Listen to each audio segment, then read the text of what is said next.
It's time for MacBreak Weekly. Andy Iannacco, Alex Lindsay, Jason Snell, they're all in-house. We'll talk more about Apple privacy. Turns out they are sending a unique identifier back to the home office.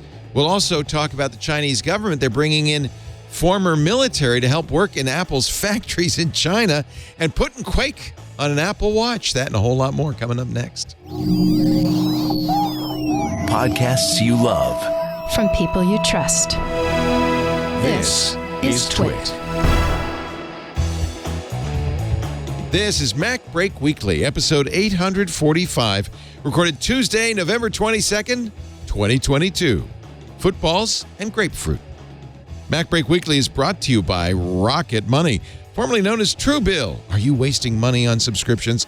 Cancel your unnecessary subscriptions right now at rocketmoney.com/MacBreak. Seriously, it could save you hundreds a year. And by ZocDoc.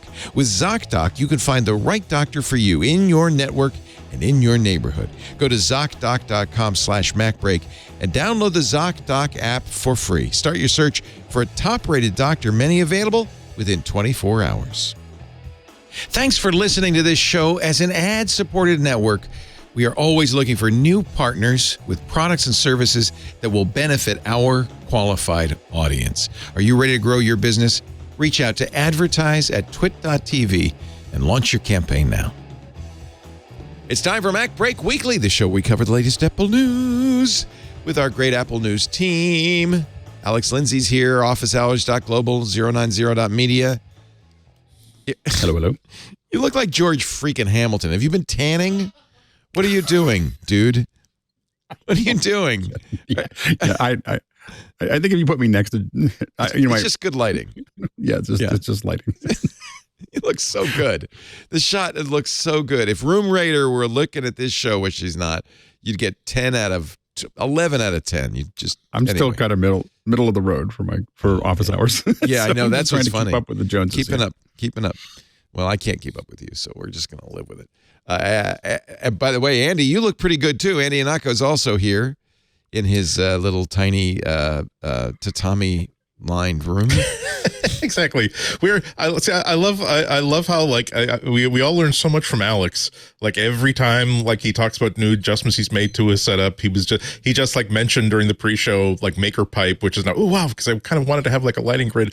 We are maybe Jason too. We are the alpha and omega, where it's we absolutely care about looking half as good as Leo, and if we can be a quarter as good looking as Alex, we don't have that kind of a budget or infrastructure. But it's hey, look, on eBay I can buy these Japanese screens, and hey, look, I can buy diffusion shrouds for the $100 LED lights I got from Amazon, and it's this is ecumenical. All poor people like me are absolutely welcome here in the podcasting world. It's funny how it's over the years, how much it's changed. At first we were just glad to have anything, a picture, anything. Patrick Norton used to do the show under his car. It was really, literally, he'd be working on his car and he'd have a light and you could hear the wrench clanging. I think a lot to Alex. Thanks a lot to Alex. We've kind of upgraded a little bit anyway. Also with us, Jason Snell from the Snell-O-Vision factory. Hello, Jason. Yeah, so that's right. This is my garage where I work all day, every day, making things for the internet. And Renee Ritchie told me to buy a couple of lights, and I have a couple of lights. So thanks, all. Renee. Yeah. And then a lava lamp, and I put some old computers behind me, and that's it. That's the best I can do. I'm trying to catch up with Jason though I got the Cube here, and then I've got my old one. I like it. Oh, look, classic. I got my classic. That's there. Right, Alex. You just dream to have my backdrop, don't you? I do. I think I'm trying not to get all the computers that I had in the past, but I am trying to collect the whole. And so an 840 AV is something I'm looking for, because that was I think it's kind of fun because it's a little bit blurred in the background because you have an actual camera with depth of field.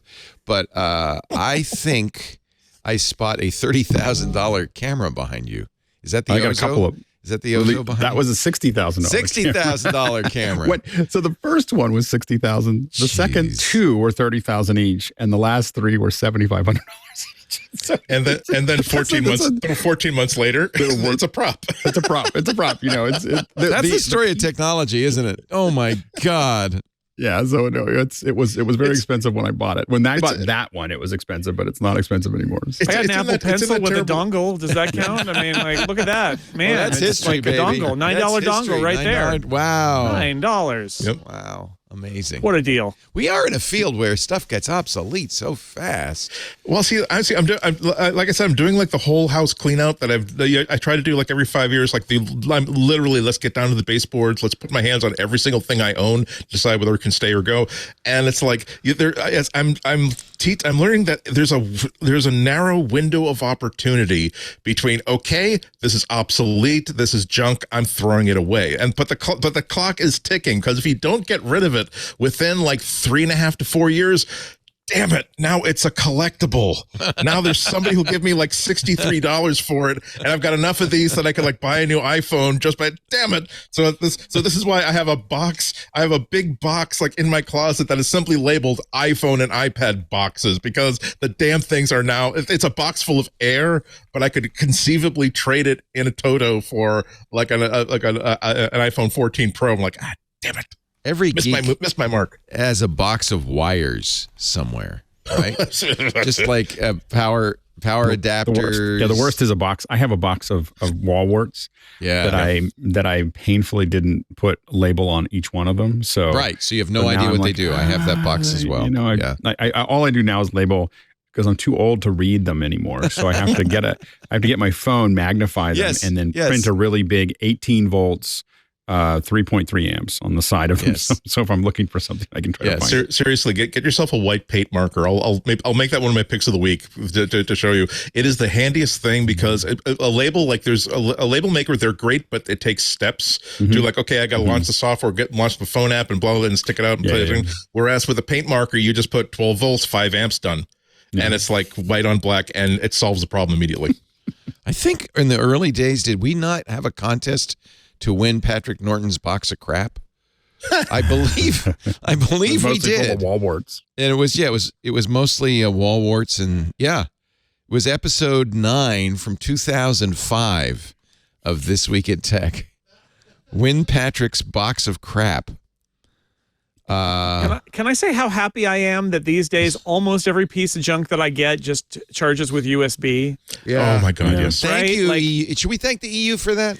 I don't know, but like I know there's some controversy about it, but like the fact that instead of having like all these different connectors at all these different voltages and amps, the ubiquity of USB has just driven down the price to the point that all of the manufacturers of cheap crap are just like, what's the cheapest we can do? USB? Let's do it. And so we don't have to do, like, I'm just so relieved when I get some piece of cheap tech garbage that I bought for some reason, and it's just got a USB-C or a micro.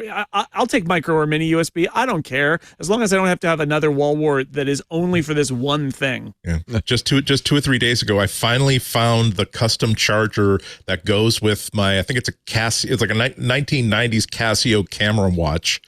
That's too cool, like not to keep, but it's like, I want to put fire to the wire and actually fire it up and check out one of these like 48 pixel by 60 pixel selfies that this thing could take.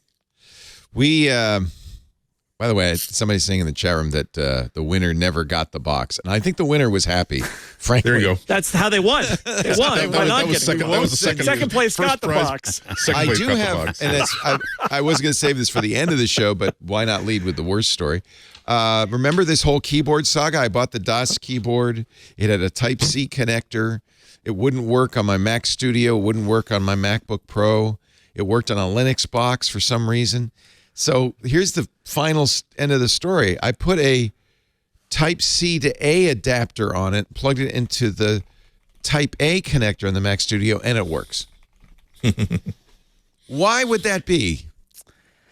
Well, God bless standards. There's lots of different kinds of USB-C. So the one of my favorite bargain podcast microphones, the ATR 9900 whatever from Audio-Technica. That's good. Yeah. It's a good little microphone. It does XLR, it does USB, and they have a new version that does USB-C, but it's this super weird version of USB-C that it comes with a cable, but Ben Thompson from Stratechery, he went on a trip with it and didn't bring his cable and went down and just bought another USB-C cable, and it didn't work because it was this super esoteric, two-way it was compatibility. A standard. It's like it was a standard. Probably. It was a standard, but like we all just think USB-C. No. USB-C is fine, and it's a lie. It's a lie, people. Wake up, everybody! It's you have to explain to people that their USB-C is the shape and mold of the thing that will actually physically plug in. Yeah. Then there's like, okay, but what is that? What is flowing through that pipe? It might be lemonade. Nothing. It might be the opposite of lemonade. Unbelievable. Anyway, that's kind of my tale of woe. I thought I'd pass that along. Now, Apple has a little tale of woe. This is actually kind of I don't know, it's a developing story. It's a significant story. This is MISC again, the research team, talking about device analytics.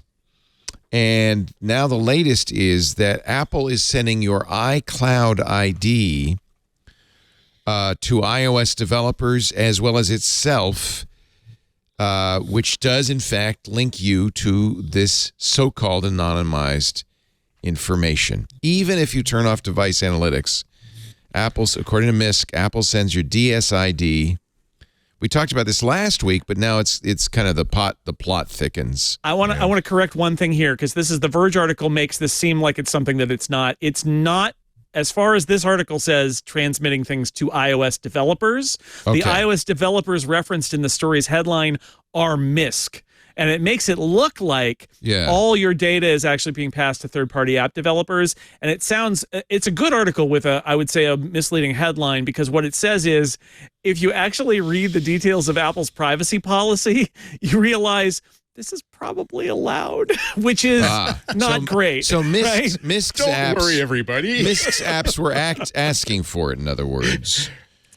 It's not great that they. Agreed to let us track all your stuff, and so it's solved. Not. It's that they found this. They're the developers who found this out, but it's not like every app developer gets this. But it is being transmitted to Apple. But then, to The Verge's credit, they go through the privacy policy and they're like, it doesn't actually say it won't be transmitted. It says it won't be used and it will be discarded. But then there are also these like adjuncts that maybe some stuff could be used later, and it's like it's all.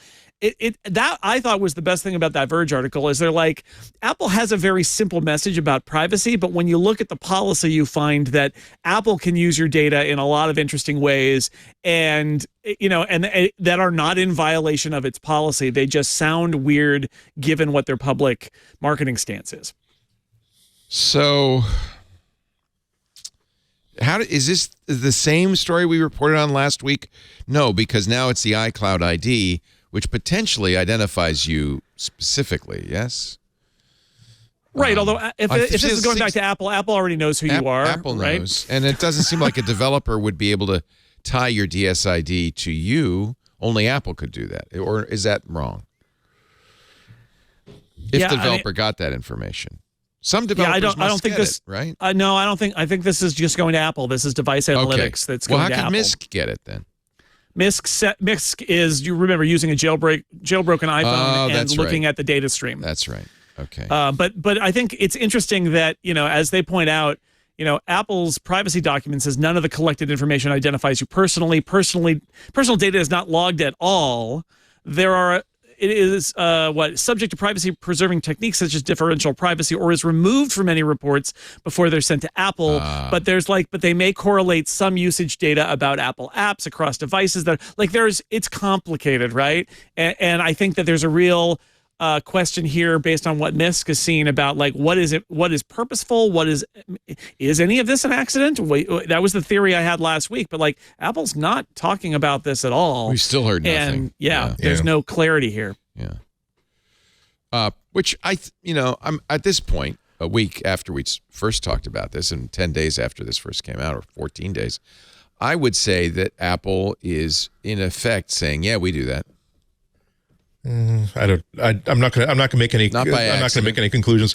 I'm gonna say that if they don't address it by the end of the year, and I'm only saying end of the year because there are a lot of people who have already checked out at Apple, like for the Thanksgiving holidays, and who are probably going to be like soft working in the month of December. They absolutely have to respond to this. If they don't, I will find that I agree with you that I will find it very, very suspicious, because it's not as though there was a Reddit post that a couple of people talked about and got like 18 comments. This is when The Verge is writing about this.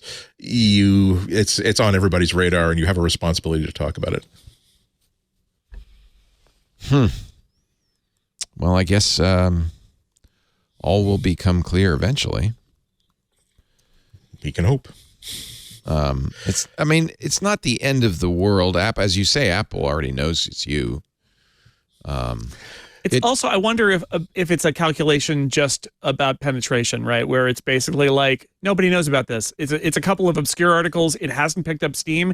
And if you're Apple PR, I wonder if you get to the point where you're like, if we talk about this, we make it a story. It's only worse. Let's just not talk about it. That's kind of my feeling is like, in effect, what Apple said by saying nothing is we can only make it worse. There's nothing we can say here that's going to make it better. In other words, it's not going to be, that was a bug, we're going to fix it, because they're not. Right. Even if it is a bug, right? It's like, if nobody cares, why would you even say, well, we have to disclose, right? It's just bad messaging for them, and if they feel like nobody's really heard, then they can just sweep it under the rug and forget about it. I'm not advocating for that position. Exactly. I think that they should come out and say, look, yes, they found something, it's a mistake, we're correcting it, here's the details, let's walk away. But I could see how maybe somebody inside Apple would be like, why are we giving these people any oxygen at all? The story is not traveling beyond The Verge and Gizmodo, and we're not concerned about it. I would see that I would find more concerning than anything else. And if they decide that if the who cares, nobody cares about this even extends to people inside of Apple, that is absolutely contradictory to the messaging they've been saying about privacy all along. That I think everybody accepts that there is an amount of tracking that we will never be completely aware of, because we don't have that kind of technical facility, and we also don't have that kind of ability to peek into what's going into all of our phones, be it an iPhone, be it an Android phone, be it whatever. However, you kind of shrug when you find out that a hostess. I'm sorry, I'm not a. When you buy like a piece of junk food and you find out, isn't that chemical also used in like enamel car paint? And whereas when you buy something from the other aisle, says here at Nature's Gaia Hug Hippie Wonderful Nature Planet Love Green Foods, we believe in the bond from the farmer to the table. It's like, yeah, and you also have a known pesticide in the flavoring. Maybe you should discuss like why you're talking about being such a wonderful, healthy, natural product, and you have something that's banned in 11 countries, including Russia, for God's sakes. Of course, the pesticides don't bother us in the United States that much anyway. Right. so anyway, I feel like we're in a world because the man has beaten us down, Alex. The man has taught us, trained us not to care anymore about something we should care about, man. But it is like if you go to a, you have a certain expectation at one store versus another, and at Apple we have a very high expectation because of what they do. And if this was happening pretty much on any other platform, any other place, we'd be like, so what? Yeah, of course. That's what happens. But because it's Apple, I think Apple does have to come up with some kind of explanation. I think that the reason they're probably taking more time is that I think they want to unwrap exactly what it is, why they do it. I think that they're just trying to jumping out and saying things quickly. Sometimes, they might want to aim a couple times, or measure a couple times before they say it to make sure that whatever they release is complete. And they may be even trying to build a little bit of education around it. Like, this is what it is. If they're not going to just immediately turn it off, this is what it is. And this is why we're doing it. And this is why it doesn't hurt you. And this is why, that's what they may be trying to build, especially over a holiday time period, which is going to be slower. So I'm kind of just waiting to see what they have to say. I won't bring it up again until January. How about that? Sounds good. Well, we got to give them a couple of weeks. We press the snooze button on Leo, guys. Yes, snooze me until January 13th.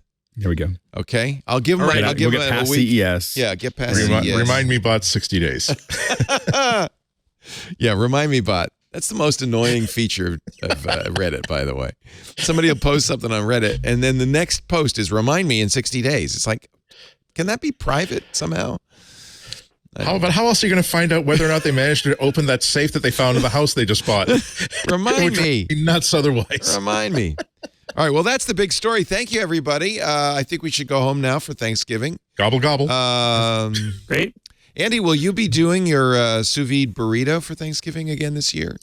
No. I'm doing my sous vide turkey, which is the greatest. Like I've never had turkey as good as this. It's not a reflection on me. It's a reflection on the cooking technique. So I'm actually picking up my turkey this afternoon, so I can do like a 2-day brine. Are you a sous videer, Jason? Because I am. 4 out of 4 MacBreak Weekly hosts are sous videers. Yeah, it's good. It's good, right? Like it's good. You can't ruin it, which is really nice, and it's also great for thawing frozen stuff. Alex, are you going to do didn't you do a fryer turkey, like the big deep fat fried turkey? I have done it in the past, but what I do when left to my own devices. Show us your scars. Yeah, exactly. No, I did. It did burn you. No, I did it exactly. I didn't just do a little bit like Alton Brown. I watched it over and over again, took notes, bought all the same brands, did exactly all the way down to the iced tea, like just built it exactly because I was like, was it good? Great. It was great. It was just a lot of work and a lot of oil. I was like, I didn't know what to do with all that oil. I was just like, but it was really good. I mean, it was exceptional. What's the iced tea have to do with it? You have he has iced tea. He said he instructs you to sit there with your iced tea outside. Yeah, because you have to do it outside, right? So he gets in a lawn chair and with a giant pyramid above the thing, and but also don't leave it while you're there. And he only has 2 words for you: burn unit. Anyway, so I've watched that episode a lot. I found that when I sous vide it was kind of by accident because we got the turkey and I just didn't have any other plan. And I realized that all I know how to do is deep fat fry it. And in California outside when it hadn't rained for a little while, my neighbors would probably be pretty upset if they saw me doing something hot. We have video of Alex doing his deep fried turkey. Yeah, exactly. Yeah. So not try this at home, folks. Yeah. So no, the fat is flammable. It turns out. It's fun. Ron Howard bought the story and turned it into the hit movie Backdraft. Exactly. It took some liberties with the story. This is from an insurance company that made a compilation of deep fried turkey fails. I Googled it. Oh, on a deck. Oh, no. On a deck. Not a good idea. Look, they got shields, though. They're all right. They've got shields. They're prepared. Yeah. They're wearing their safety squints. Oh. So none of that happened to me. But but I will say that the sous vide, the big thing was I will say sous vide has kind of ruined our. Oh, no, don't do it. Don't do it. He's dropping a turkey in. Oh, God. Oh, my gosh. While it was burning.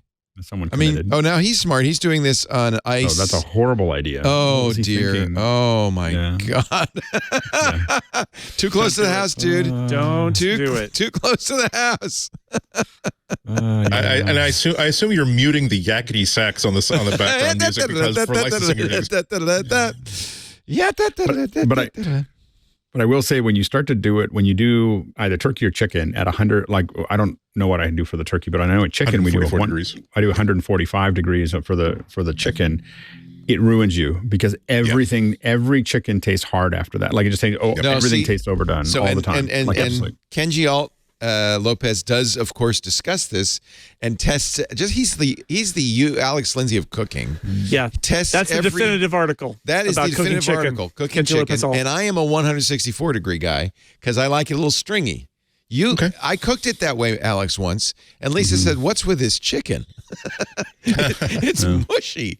And he even says, if you want the traditional kind of stringy feel of chicken, don't cook it that low. And I mean, a lot of food is emotional, and that's an important part of things. What are you feeling when you eat something? But the first time that I had turkey, and it's like, my God, it is moist, and there's flavor all the way through the core. It's kind of nice, isn't it? Yeah. It's wonderful. Yeah, I mean, I wrap.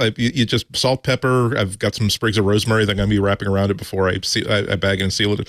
But the other thing about sous vide that I really, really like, that's especially important for something like Thanksgiving, it's not like you're just like waiting for, it's not like you're waiting for a donor heart to come off the plane so you can grab it and put into action. It's like, okay, it's been the sous vide at 144 for 90 minutes to 2 hours. I now have a hour and a half to 2 hour window to take this out of the water. So basically the turkey's done. So great. So now I'm going to do the sides. Now I'm going to basically uncork the wine, that sort of stuff, because you don't have to like have like move, go, like Navy SEALs jumping out of a landing craft. It's like, nope. Okay. Now I have an hour. If I can get my stuff together in 90 minutes after the turkey is done, I feel that things will work out okay. So just for those of you who are going, what the hell are they talking about? This is very, very slowly cooking food at a very, very low temperatures, low and slow in a water bath. Yeah. And and the bottom line is that the water bath is a certain temperature, and eventually everything equalizes to whatever that temperature is. And so when it's because it's vacuum packed in, and it's just and all it does after that is get softer. If I have inadvertently done an experiment that if you take a steak and you leave it in sous vide for 2.5 weeks, I know you did that. It just turns into a bag of liquid. It just keeps on denaturing. Yeah. It got softer, and then it just turned into liquid. I went to Europe and came back, and it was still. It becomes more of a forensic project than a culinary project at that point. I was very tempted to take a sip, but I was like, no. No. Again, I wonder what that would taste like. We don't have enough bathrooms in the house. We have too many people in the house for me to take a risk like that. Exactly. Just go to Seriously.com before you do any of this. Read as much as you can. You need a special piece of hardware that doesn't cost all that much money. Yeah. Basically the science. If you're like, oh my God, you're eating turkey that was cooked at like 144 degrees. Isn't the safety tables are basically based on how much time the meat spends at that temperature. 165 degrees, which is like the gold standard, means that if the meat is that temperature for 10 seconds. Basically enough of the bacteria that will make you sick is dead in there, and so it's going to be safe to eat. At lower temperatures, it means it has to hold at that temperature with every single bit of that meat at 144 degrees. But if it's at that temperature for 90 minutes or more, that will achieve the same thing. So don't think that like this isn't like engine manifold turkey where it's just like, okay, YOLO, good luck everybody. It's a 4-day weekend. We got some days off to spend just in case things don't work the way that we were hoping it was going to work. We did. We actually went down to Kenji's house and did a segment for the new Screensavers some years ago. He's a great guy, and it was really fun. And his book is really worth buying if you like to cook. The Food Lab, highly. And obviously, Jason Snell is also a Kenji Lopez alt. Of course. Fan. Who isn't? That's to cook. You never make better chicken. I don't actually sous vide the turkey because I don't have a bag that big, or I'd have to put them like in a bathtub with like 5 sous vide machines in it. It works for a leg, basically. I'm not going to do that, but I do use brine it. I use the Alton Brown Good Eats Roast turkey brine, and it's a 5-gallon bucket from the Home Depot with a turkey in it. That's the way to do it. And you leave it there overnight, and it tastes great. Does it come with a turkey in it? You go to Home Depot and it comes with a turkey in it? They should do that, Leo. They should sell you a Christmas tree and a 5-gallon bucket with a turkey in it, and you go to town. And the great thing, it's a great value too, because after Thanksgiving, you have this bucket full of like salt for your driveway and sidewalks. In a related story, the Apple Watch can help spot life-threatening heart conditions, including left ventricular dysfunction. So make sure this holiday season you're wearing your Apple Watch. Mayo Clinic. New study. Left ventricular. Huh? My partner bought me a Fitbit. I think they're trying to kill me. It won't tell me about left ventricular dysfunction. They want the insurance money. It's a bad sign because it's usually followed by congestive heart failure. The left ventricle pumps the oxygen to your vital organs. So don't let it fail, kids. The study included 2,400. By the way, you might have been in this study, right? This is one of those Apple Watch studies you could sign up for. 2,454 patients from the U.S. and 11 countries, 125,000 ECGs from their Apple Watch. The results were, quote, scrubbed and processed by a proprietary AI algorithm developed by the researchers. They detected patients with low ejection fraction with an area under the curve of 0.885, which is a 95% confidence interval, using the mean prediction within the 30. I don't know what any of this means. Anyway, Consumer Watch ECGs. I guess there are other consumer watches that do it. I don't know. I think the Samsungs do, right? Acquired in non-clinical environments can identify patients with cardiac dysfunction. So it's not just the Apple Watch. It's not just for AFib anymore. Good news. Yeah, I'm glad that all the data. This is the power of crowdsourced data on a hour by hour basis on such a wide scale like this. It's like you don't know what you can figure out until you've got all this data you can sift through. And society is very correct to wonder if, hey, maybe before we make these artificial intelligence machine language systems that can create art based on having learned about art from actual working artists that are no longer getting work. There's the other side of that where we can make people healthier and extend life and prevent disease by, again, collecting all this data, having actual peer-reviewed science that actually backed it up, not the colloquial, hey, we noticed that most people who have the red watch band tend to have fewer digestive problems. Like, okay, that's not really actually science. As predicted, the Apple Watch satellite SOS ads have started to come. I don't know if you saw it on the football game the other day. Here we go. I can't play the sound because Apple, for some reason, doesn't want us to play their ads. Just giving you a free ad, but here comes a helicopter coming down the valley. It's kind of like a scene out of Apocalypse. Oh, look, the poor guy broke his ankle. I don't know how he got all the way up there. Somehow he did. His wife is using her iPhone 14, and here comes the helicopter. Somehow I Need to Be Found is a song, I guess. Why didn't the camera crew help them? Jeez. Yeah, right. They had a whole camera crew up there. And they sound guy. And look, they got spotlights. They're searching the area. Emergency services responders have been notified. And that's kind of like a scene out of like Die Hard. The helicopter pulls up. Yeah. Thank goodness. Jack Ryan. Yeah, exactly. And there you go, Apple. Thank you, Apple. Saving the world one smartwatch at a time. So, and I did notice being modest about it as usual. I did notice that they are now. I got a red one saying you've got to notice, and then I have to go into settings, and there it says learn how the satellite works and all that stuff. So they're really encouraging people to do that. And at the same time, it says also update your medical alert information if you haven't done so, which works. Super smart. It is smart. It works. Smart of them. Lisa said, "Hey, did you know that the iPhone has your medical information?" I said, I've been they've had it for years. And they also know everybody's going to be like, oh, I want to try out that satellite thing. Yeah. Let's give that a shot. And it's like, no.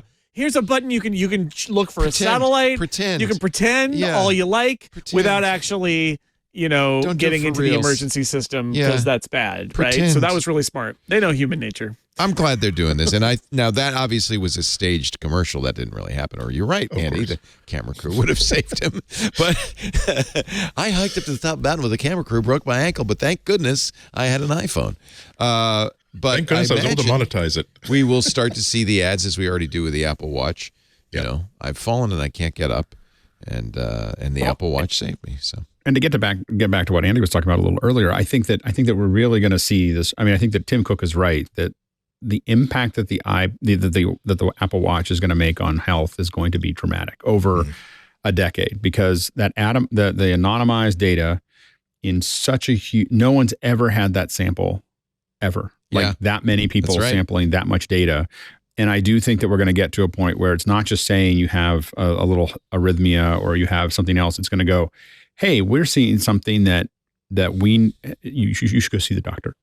You should get a checkup for this, because we're seeing something that has a trend that goes towards something that you might want to just get that checked out. And you're able to get to something months before or years before, or life-saving time before you would feel it otherwise. And so I think that those little idiosyncrasies are going to be we're going to see all kinds of things, kind of grow out of this. Yeah. that we can't. It's hard to imagine right now. We've talked about the Apple's strategy going forward, that they need the next big thing, and we've talked about the kind of the tent poles Apple's thinking of course, the car, AR, but health. And I think people downplay how important health is. Yeah. And I think, honestly, I think that's the best bet Apple's placing. It's not just, by the way, it's not just... And Tim Cook has said that's their big bet. Yeah. Well, they have three big bets. They're spending a lot of money, but, it's interesting. That's what he's talking about mostly. You think it's mostly health? He knows. He's talked about that because it's safe to say because they're already working on it. We know they have other stuff. He's like, we're really excited about AR and we don't want to talk about cars. Anything. Yeah. Yeah. But it's also exciting just to see the storyline of the development of this watch, where for the first year they figure that, hey, we're going to make this stylish watch and the features are going to be nice, but hey, look at this stylish watch that we made. And they really fumbled around the darkness for a year before they figured out not only was the secret sauce going to be fitness, we have an opportunity to stop doing a fitness watch and start doing a health watch, which is something that almost nobody was doing, certainly not at the scale of how Apple was doing it. And this is why they're rewarded by pretty much owning this market right now. Yeah. There's, again, I'm still wearing like my sample Pixel watch. I probably have to start fishing or cutting bait. I have to make that decision, I think, by the end of December. Am I going to buy one of my own when I send this back or whatever? And it has the ECG, it has heart rate tracking, has all this sort of stuff, but not the sort of comprehensive, here's a picture that we're starting to figure out about your habits and your health from the data we're collecting. Nothing like that. Do you think that's because Apple has a head start, which they clearly do, or that Apple's has some secret sauce, that they're doing something that Google's just not willing to do? Well, I think that it's the secret sauce of Apple on almost every product that they make that's a success is commitment. They thought about what they wanted to do, they made the plan, and now they're executing that plan. Whereas Google, God love them, it's like planning's not their middle name. It's like they're gonna throw it out there. They're gonna see how people react to it. They're gonna see if it makes sense for whatever they're doing next year.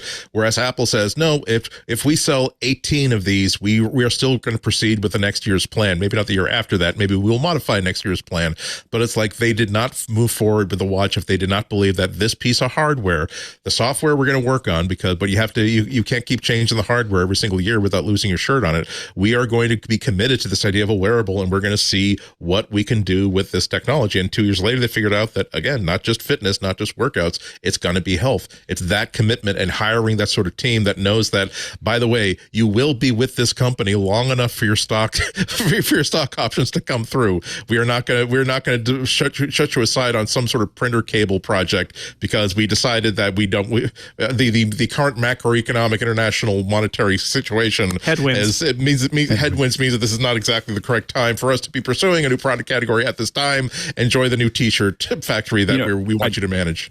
Yeah, I lost my iPad pencil. It's around here somewhere, but when I switched my studio, I put it somewhere and I can't find it. So I just gave up and ordered another one. And it really was an explanation for me, like why Apple does so well. I ordered it on the Apple Store. It was delivered in a nice, perfectly packed bag 2 hours later to my house. When I opened it, the packaging, I realized that Apple probably spent more time designing how I unpackage a pen than most people spend on their interface. Like I just, it's just like, it was just an incredible, like there's a little arrow. I was like, there's got to be an arrow here. Like as an Apple user, you're like, and I just opened a whole bunch of horribly packaged things right before it. So I think that's why it stood out so much.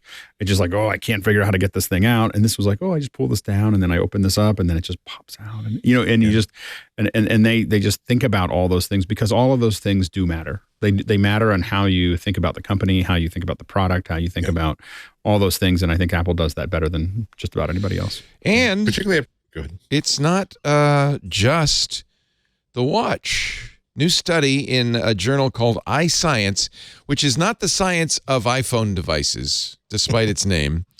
I think it's, I don't know if it's peer-reviewed. It's an open access journal of science.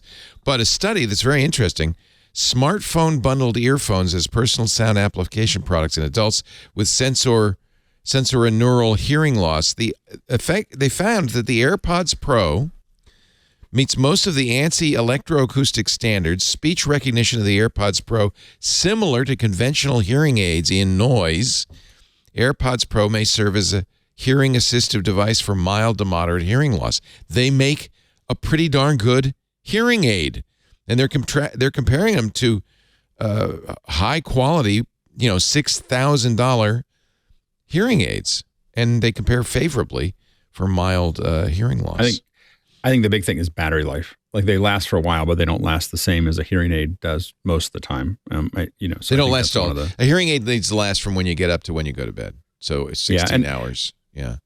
And I will say that I think that Apple still has to work on the fit and finish of how they fit. I mean, I have tried every nub. Even the pros? Yeah. Even the pros. When I want to listen to stuff, I'm going to my Ultimate Ears, those little ones that heat up that we talked about at some point. I bought those, and when I want to just listen to stuff, I put those in, and they just feel like I don't think about them anymore. They were an advertiser, but I agree with you. They were very comfortable because they mold. And they mold to it. And you probably use a molded earpiece like I do. I actually don't. I mean, I don't find them very comfortable. Like I found them because they're hard plastic. Yeah, and I've not found them to be that. Funny. The UE Fits, same company, are not hard plastic. They're soft rubber, and it's really comfortable. Yeah. And I use them. I use them pretty heavily when I'm just walking around. If I might answer the phone, if I'm going to answer the phone, I use either the Shocks, my Shocks Open Gear, because it's got a boom so people can hear me better. and then the only thing, and I don't know if this is something that Apple has. This gets into one of those little conspiracy things that usually Andy brings up. That is about why Apple does certain things. My Apple AirPods will immediately, when I answer the phone, will immediately jump to my Apple AirPods. All my other Bluetooth ones, I have to select it manually. And it's super annoying because I was just listening to it. I was listening to music through that Bluetooth, and then someone calls and it switches out of that and goes to my phone, and I have to switch back to my Bluetooth. And I don't know why Apple does that. Yeah. Bluetooth is hard, but I'm really excited by what all companies can do with stuff like this, because you're absolutely right. The difference between a medically created hearing aid that's being fitted to you and set up for you by an actual audiologist is miles apart from anything you're going to get off the shelf, including an off the shelf hearing aid that you can now get since from October onward. However, for the number of people that are either in an economic situation, or they're just not in the habit of like, hey, I've got maybe a medical situation I want to check up on. I would need to make an appointment with somebody, and then when the next appointment is 3 months away, and I have to remember to keep that appointment. The idea that the earbuds that maybe they already have can help them through this period without having an actual hearing aid is a very, very exciting thing. In addition to the idea of using machine learning models and extremely innovative techniques to address specific kinds of hearing problems. I attended Roger Ebert was having a conversation on stage with Studs Terkel, who at the time was like 88, 89, 90, 91, 92. And there was like not a reception, but basically the lobby of this building was everybody milling about, and he was hanging out and talking to people. And I'd met him at a conference like a couple of years before. So, hey, Rick, oh yeah, I don't know how you been doing. He's an absolutely wonderful guy. And then he just sort of like gently grabs my arm and says, look, I'm deaf as a post. Could you stay near me and like help me hear what people are telling to me? And I'm telling you, the next 45 minutes. Cool, actually. Absolutely. I was like, hearing aid. yes, sir, Mr. Terkel. I'd be more than happy to stay with you. But the funny thing is, like, for 45 minutes, I learned exactly how much Studs Terkel was loved by people in Chicago. Absolutely. Because they'd be, Studs, I've never met you, but you interviewed my grandfather, who was a steam fitter. He used to live on Delancey. Said, oh yeah, Delancey. You know that when that factory, and he'd have this wonderful conversation, but it would always be like the person would like be excited. They say their greetings to Studs, then Studs would turn to me, and I would repeat the exact same thing. He says that you've never met him, but you did meet his grandfather. And then I looked like his like Svengali like manager or something like that. But what I'm getting at is that it wasn't just like that he was hard of hearing. It's that in that specific environment where there are a million voices, it's hard to isolate. Yeah. And so imagine what one of the things that Google was doing, for instance, with captioning on videos is they can actually see, okay, well, that person's lips are moving, and we can match a really buried sound in the soundtrack with that speaker, so we can caption the right thing. And so it's not a big leap for someone like Apple or Google to essentially, well, look, keep your iPhone like in your front pocket so the camera's facing outward. It will be able to identify the face of the person who seems to be looking at you and talking at you. And even if it's not necessarily isolating that voice, even if it just simply does speech to text and simply puts into your ear at a frequency, at a tone that your hearing is really well equipped to process. And now you're just hearing, instead of the blah, blah, blah, blah, blah, blah, blah, blah, blah, blah of this crowded restaurant, you're hearing essentially this Svengali manager. My goodness, I wish I weren't allergic to grapefruit, or else I would absolutely go for this grapefruit cocktail, to your male friend of like 20 years they haven't seen because he's been in the NFL or whatever. It's a big opportunity to deliver a lot of solutions to people who would not have access to it otherwise. This is why this sort of stuff is super even exciting. having hearing aids does not help with understanding what he's talking about. Sometimes Somehow the stories go like there was a lot of backstory there. I pity you for not existing in the world in which I exist. I mean, I know. It must None be of such us, a boring existence we all for most are of you. pitiable for not living in your world. But I just wanted to mention, this is not what you think of as like transparency in the AirPod. There's actually a feature called Live Listen. It's an accessibility feature. You can add it to Control Center, and you just flip it down and press it on, and it does this filtering thing. And it is doing what Andy described, in kind of slightly earlier in his conversation there, which is the idea that it is trying to focus on voices. So that you can hear your conversation even though you're in an area that could be really noisy, because that is one of the big things for people who have hearing issues. Is if you're in a noisy area like a restaurant or a party or something where lots of people are talking, you can't hear that person in front of you, and Live Listen is tuned to do that. But it's not one of the standard, like, you click on your AirPods and you flip it on. Yeah. They point out in this study that the AirPods Pro are good. The AirPods 2 not so good. Right. And I'm trying to figure out, I'm reading as quickly as I can, if they're using that feature, or maybe they're using the phone as a microphone, because that's another feature. This story is about Live Listen. They use it is about Live Listen. Okay. Yeah. Well, thank you for reading it ahead of time. I should have. I was reading it while Andy was helping Studs Turkle, so it was fine. Which was great. And I think that the other thing. I think the title of the show is NFL Grapefruits. I just want to say, Yes. Andy, if you ever want to write a novel, you could write an Infinite Jest. You totally could. I swear to God, you must have. Do you ever write fiction? Oh yeah, no, I've written like 6 books. Oh. Where are they? Under a pseudonym? They're on a hard drive, awaiting the moment where I believe that, you know what, I'm getting closer to something where, hey, look, wow, Andy, you really entertained yourself there for a good 300 pages there. David Foster Wallace got nothing in you, baby. You got it, whatever that is. I mean, I would read that novel. I would love to like be the author of one of those books that like everybody has to buy and everybody wants to say that they read, but no one actually read it, so they can't actually. I want to write the Turbo Encabulator book where it's like, I don't understand a word of this, but I don't want to look like a dope, so I'll just say it's genius and you should definitely buy it. Wake. Ulysses 2022. Yeah. What were you saying, Alex? I'm sorry.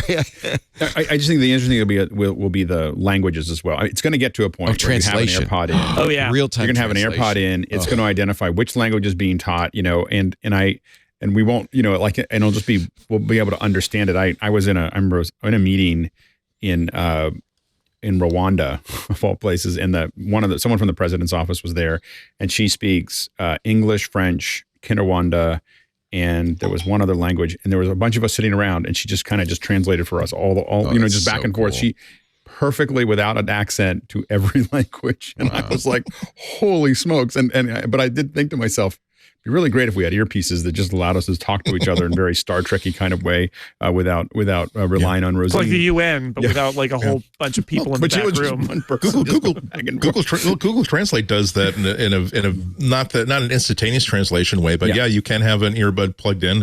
This is why I don't think anybody is ahead of the game with augmented reality yet, because like we talked about last week, we had a really great conversation about that. No one really knows what people would want to use it for, but I got to say that that for an experimental product, if the first product that Google wants to talk about in this modern era is, hey, we've got a pair of glasses that will automatically live caption what people are saying to you or translate it to a language you can understand, that's a really good start, because you're not just saying, hey, look, and now you don't just read about an elephant, have a 3D elephant on the table you can look at, say, okay, then it means you can go back to watching Chris Nolan movies in the theater. This is what you can use. You can use the translation app on the iPhone today to do some of this too with conversations, which is we're getting there. Yeah, it's getting there. Not quite there yet.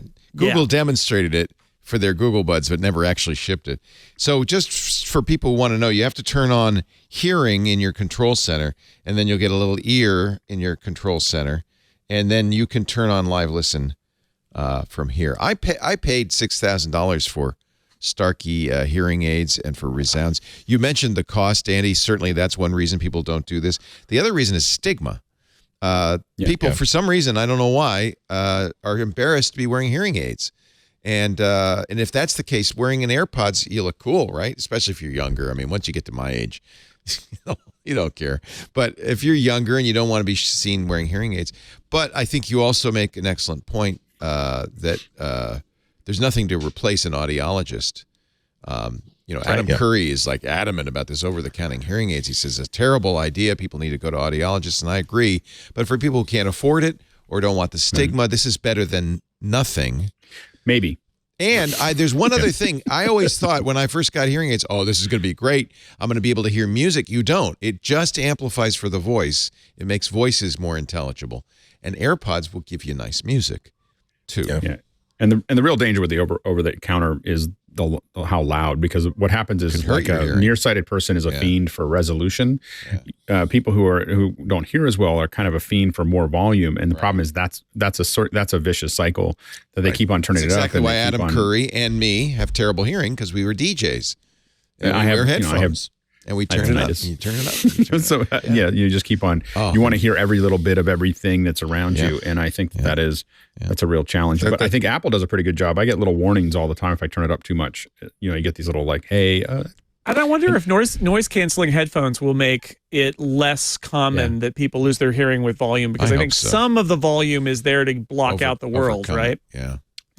I have to say that we go to live shows whenever we can, and this watch is great. Because I wear earplugs now. I wish to God I'd done it when I was younger, because I have tinnitus, and it's very, very loud and annoying. But the Apple Watch says it's dangerous. Wear your earplugs, and thank goodness if I needed a reminder, that would be a great reminder. Turn that feature on too, kids, and pay attention to it.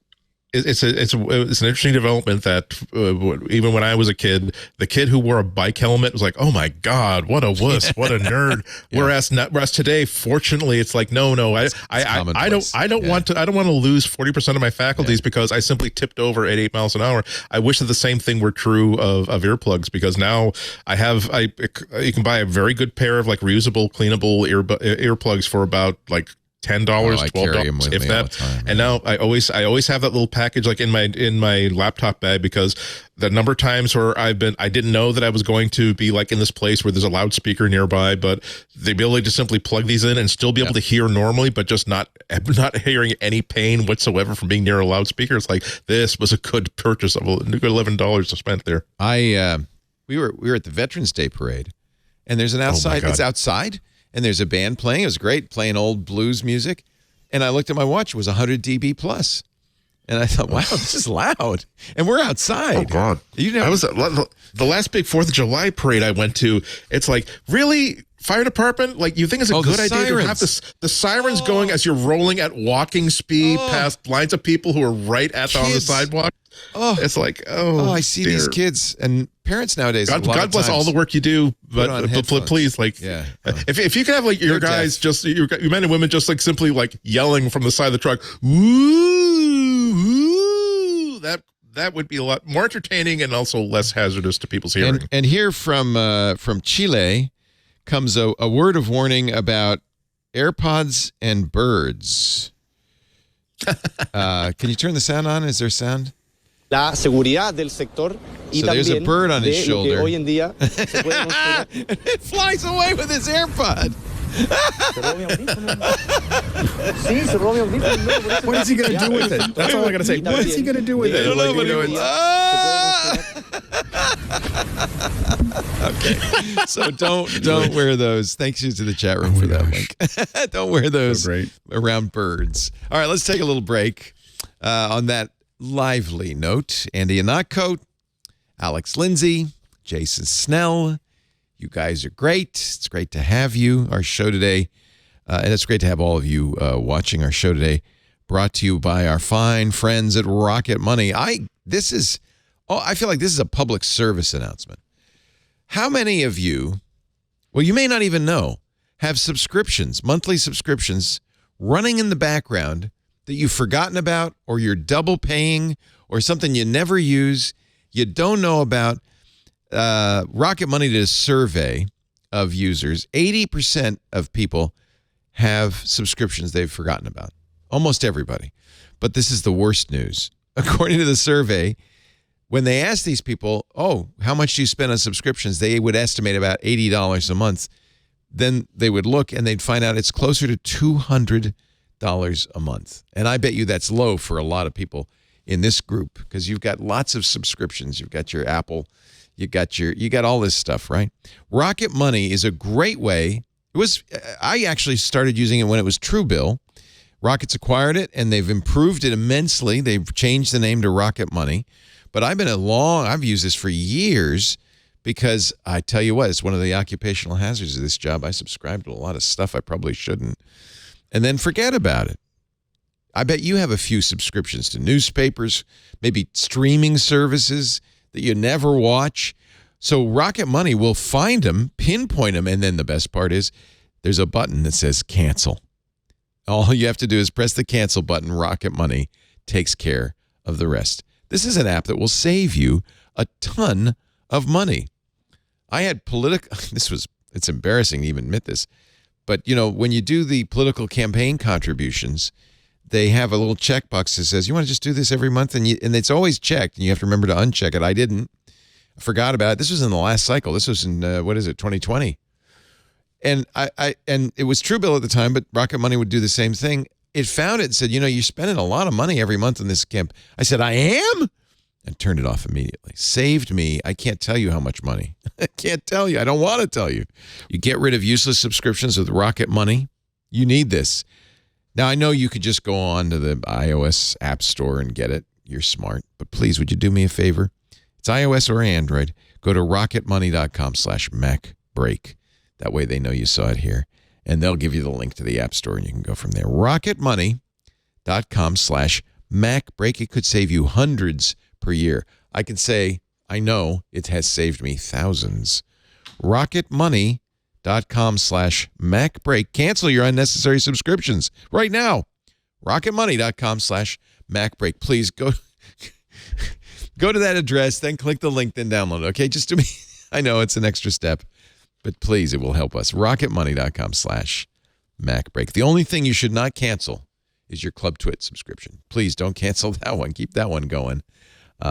But otherwise, actually, we were talking before the show about our Mastodon. We have a Twit social Mastodon instance which we've had for years, suddenly costing us a little bit of money. As everybody flees Twitter. We have our own forums at twit.community. We have the chat room at irc.twit.tv. We have lots of ways to interact that are all free, and of course, many free podcasts, ad-supported. But there's a way you can get rid of the ads and continue to support all of the things we do by joining Club Twit. $7 a month. That's all it is. Ad-free shows, the Twit Plus feed, shows that we don't put anywhere else, including the Hands on Mac show with Micah. Lots of tips. Hands on Windows with Paul Thurrott. Fantastic shows that were generated and paid for by the club. So they're in the club right now.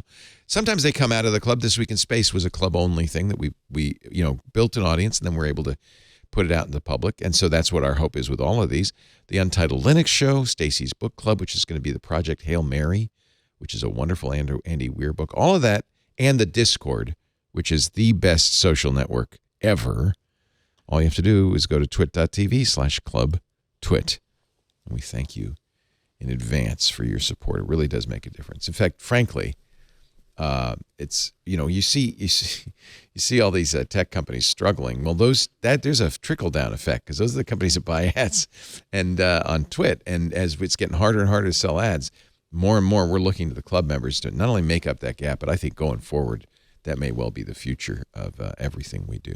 I know you do that too, Jason. You have a Patreon. I do. Right? It is refreshing to be able to build what you're doing on the people who want to listen or read what you're doing, instead of it just being about. We love advertising. It has.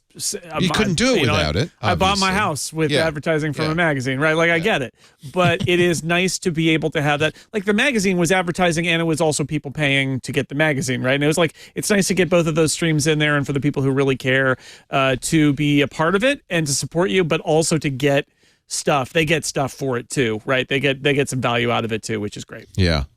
I think going forward, this like my experience with Mastodon over the last few weeks, and then I go back to Twitter and I see all the ads and all the crap and stuff, and I realize I think there's a better way.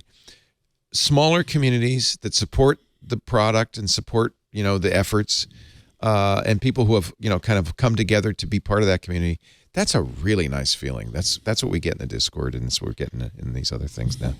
So thank you, Club Twit members, because you make that all possible.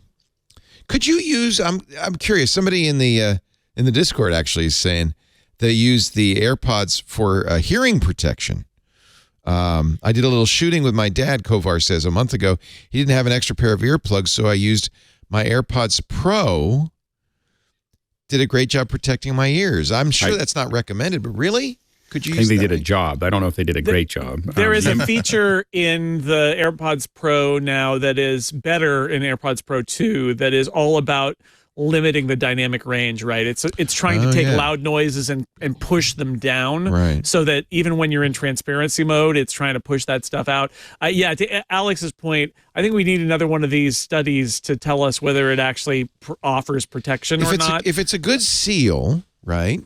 The problem is noise cancellation works against continuous sound, but not against gunshots. But it may be the seal. You mentioned the seal. Like when you are wearing actual ear protection, that's how it's protecting you. It's not necessarily active protection. It's stuffing your ears, right? So I've done that at concerts where I've been at a concert and I haven't had earplugs and I've had my in-ear headphones. Better than nothing. I just stick them in with nothing plugged in, and that works, right? That is a way to protect your ears. I guess I would say it's better than nothing, but the quality of that seal and how heavy that seal is, and a lot of the ear protection for at a shooting range is actually both active and sealed. Oh, really?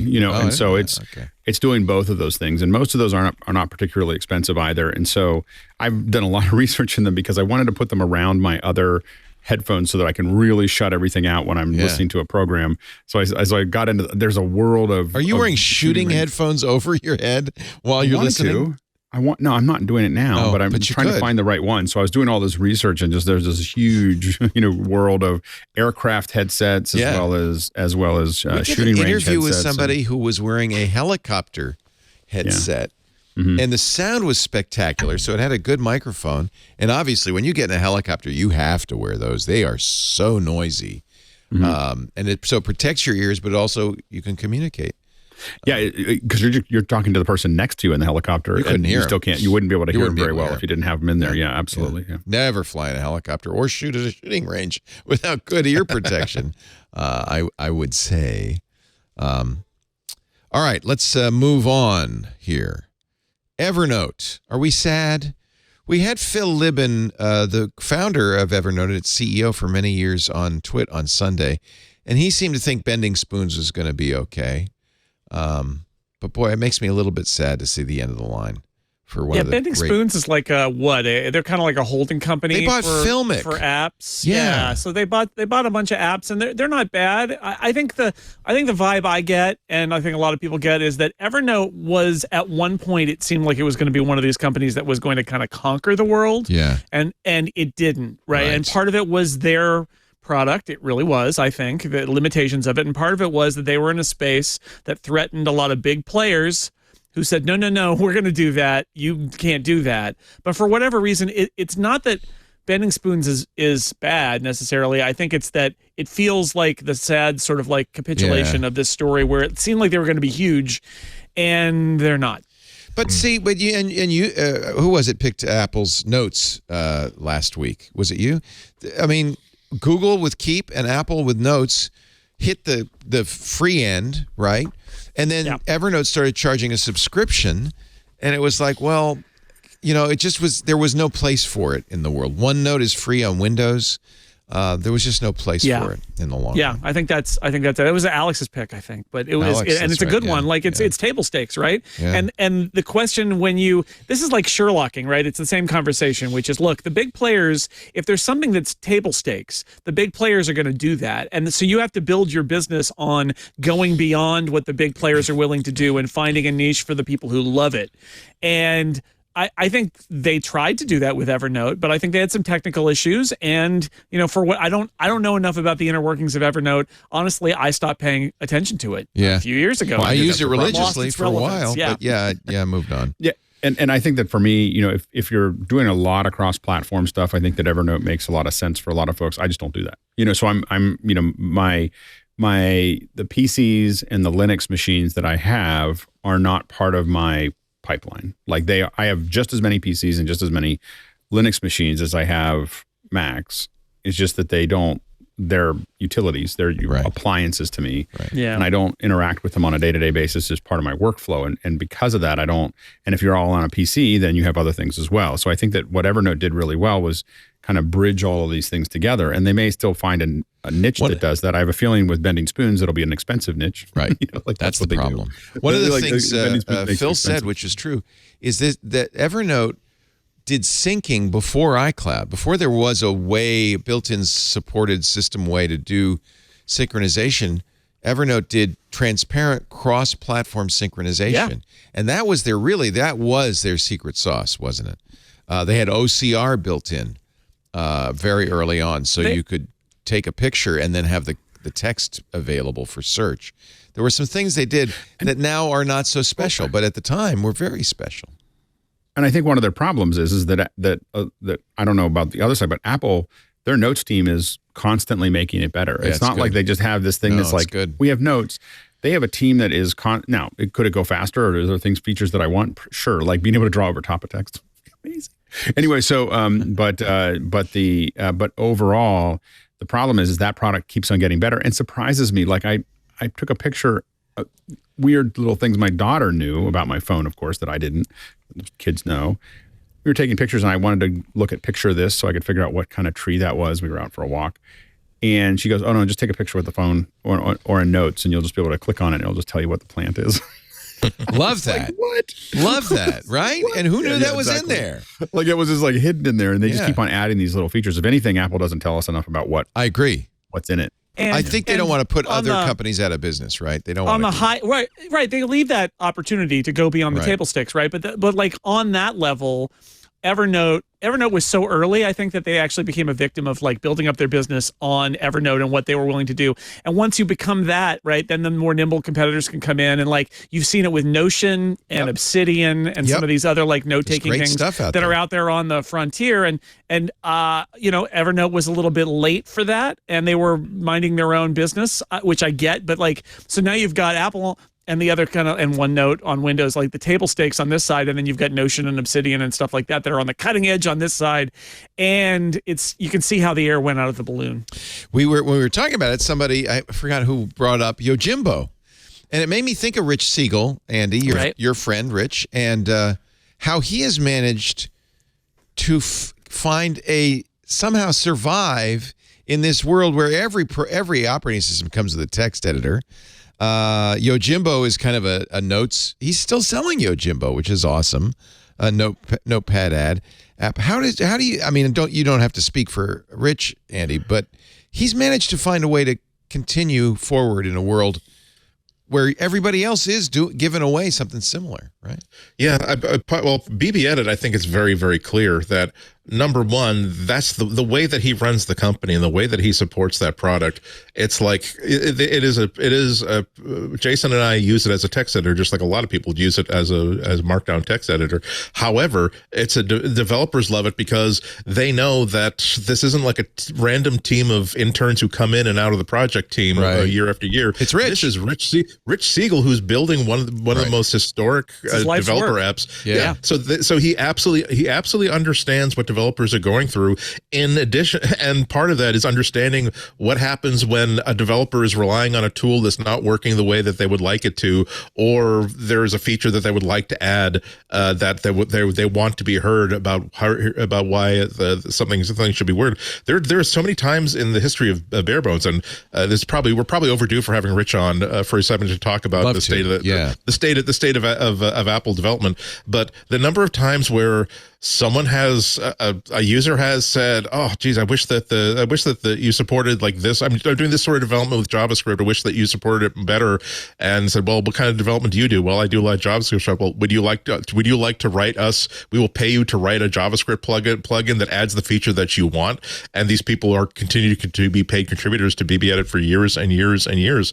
And so, in terms of Yojimbo, it's simple. He still uses Yojimbo. So if he's still supporting it for himself, he's like, okay, we're not gonna sell a whole lot of units of Yojimbo, but I'm not gonna have the whole cake to myself. I'm gonna let other people like enjoy the cake as well. But again, the answer, and Barebones is not just Rich Siegel, but that sort of attitude is what makes BBEdit. It's probably small enough though that he can, he doesn't have to sell 1 million copies, right? I love his. As long as he can feed 2 birds, he's good. Yeah, right. I love his in the About Us section. He says, "We don't have investors to impress, so we don't need a mission statement. Yep. We enjoy writing and shipping great products that address the needs of ourselves and our customers." And then, I think he kind of shares my attitude towards marketing because his slogan for years was, "BBEdit sucks less," right? Yeah. First was doesn't suck. It doesn't suck. Then it sucks less. But I would say it still doesn't suck. Still doesn't suck. And I think that's my attitude towards marketing. It's such a good app, and it is a rare example of this. But it is a small enough company, and Rich runs it responsibly, and it's got its user base, and it is people still discover it, and it's amazing because you're like, oh, let me tell you, that thing's 25 years old, but 1992, 30 years old. 30 years old. And yet it has come through from being a 68K Mac app written in Pascal, I think, to all the way to being a modern Mac app. And it changes with the times, it updates, it stays with it. And I not only write most of my stuff in it. Oh, do you? But I've been learning, last year I learned Python. And I do all my Python work in BBEdit too. It's great. And then you Command-Shift-R runs it, and the results come back in a different window. And it's super, it's super geeky and super savvy for any of that stuff. So yeah, I love it. The Markdown stuff is great. The scripting is great. I mean, it is. Yeah, I always loved I use it as a terminal sometimes because it remembers what you. The shell worksheets. The shell worksheets are so cool. They remind me of the old Mac Programmers Workshop, which did the same thing. I think that was probably the inspiration for it, right? Yeah. Is he doing this in Swift yet? Do you know, or is he still Cocoa? No, I think he's still basically using C and Xcode to do this sort of stuff. I don't think he's Swift averse, but I think that there's still there are not enough benefits to moving the entire code base. That's got to be a lot of work. Yeah. I think they use it in pieces. Like there was a big overhaul to their text display engine that just happened recently, and now they can do things like support ligatures. And and I think it was motivated by the fact that in Ventura there were a bunch of changes that made the old text display engine that they had been kind of like, we don't need to do it. There's no benefit. And then you see it Ventura, and it's like, oh, well, there's a benefit now. And then they update it to the new one. And you get all these new features. And I don't know how they built that, but that has been their approach. Is like, look, if it ain't broke, don't fix it. We're going to spend our time on the stuff that matters. And then if Apple sweeps in and goes, okay, this matters now, then Barebones is like, great, because they're never going to be behind the times. They never want to be that. You only have a limited number of spoons available to you when you're trying to get a project out the door. And you can't spend all of them on things. Basically at Barebones, it's like, yeah, it would nice to.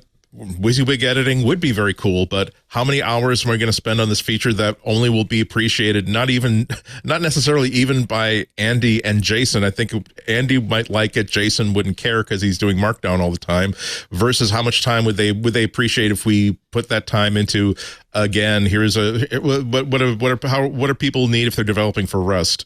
What is BB Edit not doing for Rust developers that they could be doing right now? And let's help those people instead. But that would be a great conversation to have with Rich about everything that changes when every time. Not only that, but every time that Apple does an update and they put requests, demands, or create opportunities for developers, how that filters into the manager of a major beloved project, and how do you implement it and how do you roll with that? That would be an awesome conversation. He has with them. a great amount of discipline. I would also throw James Thompson in there as an example of somebody who's been writing Mac software for 25, 30 years, pcalc and drag thing back in the day, right? And again, it's that same sort of thing. James's setup is a little bit smaller than Barebones, but it's a similar kind of story where how do you look at what Apple is doing that's new or that breaks the things that you were doing, and how do you navigate that and choose what to embrace and what to watch and say, not yet, like this is not yet for us. And Barebones has really done a good job, and discipline is the word I keep coming back to.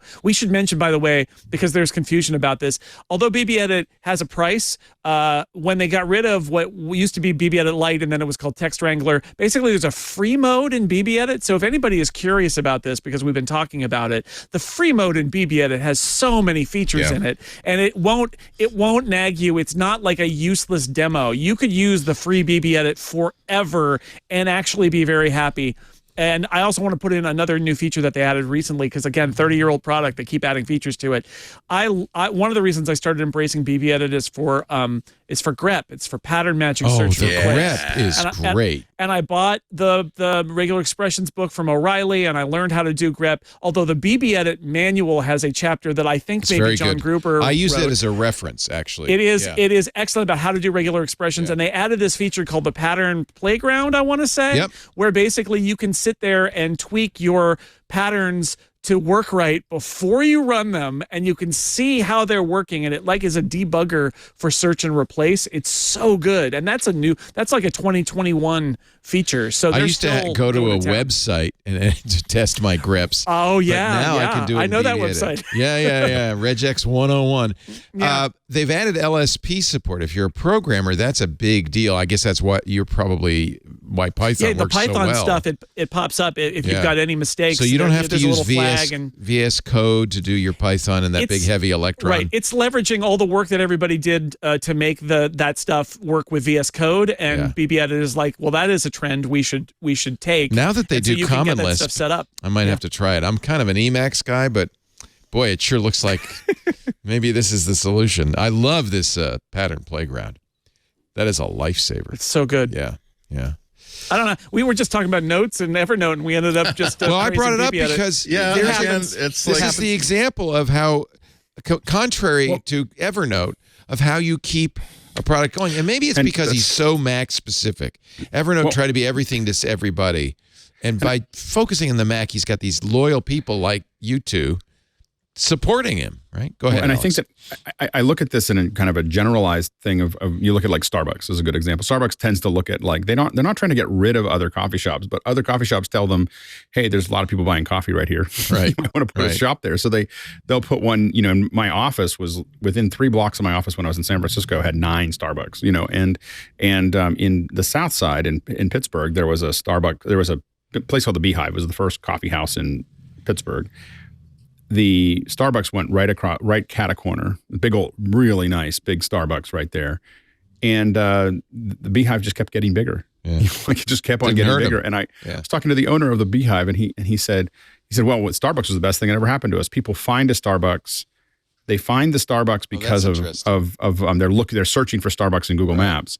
Then they look across the street and they see this really artsy, cool, because what he is he's very much that. Like he is the most artsy, weird coffee shop that you can walk into. I go to Red Whale. Have you ever been to Red Whale Coffee? And that's nearer to you. You got to try that.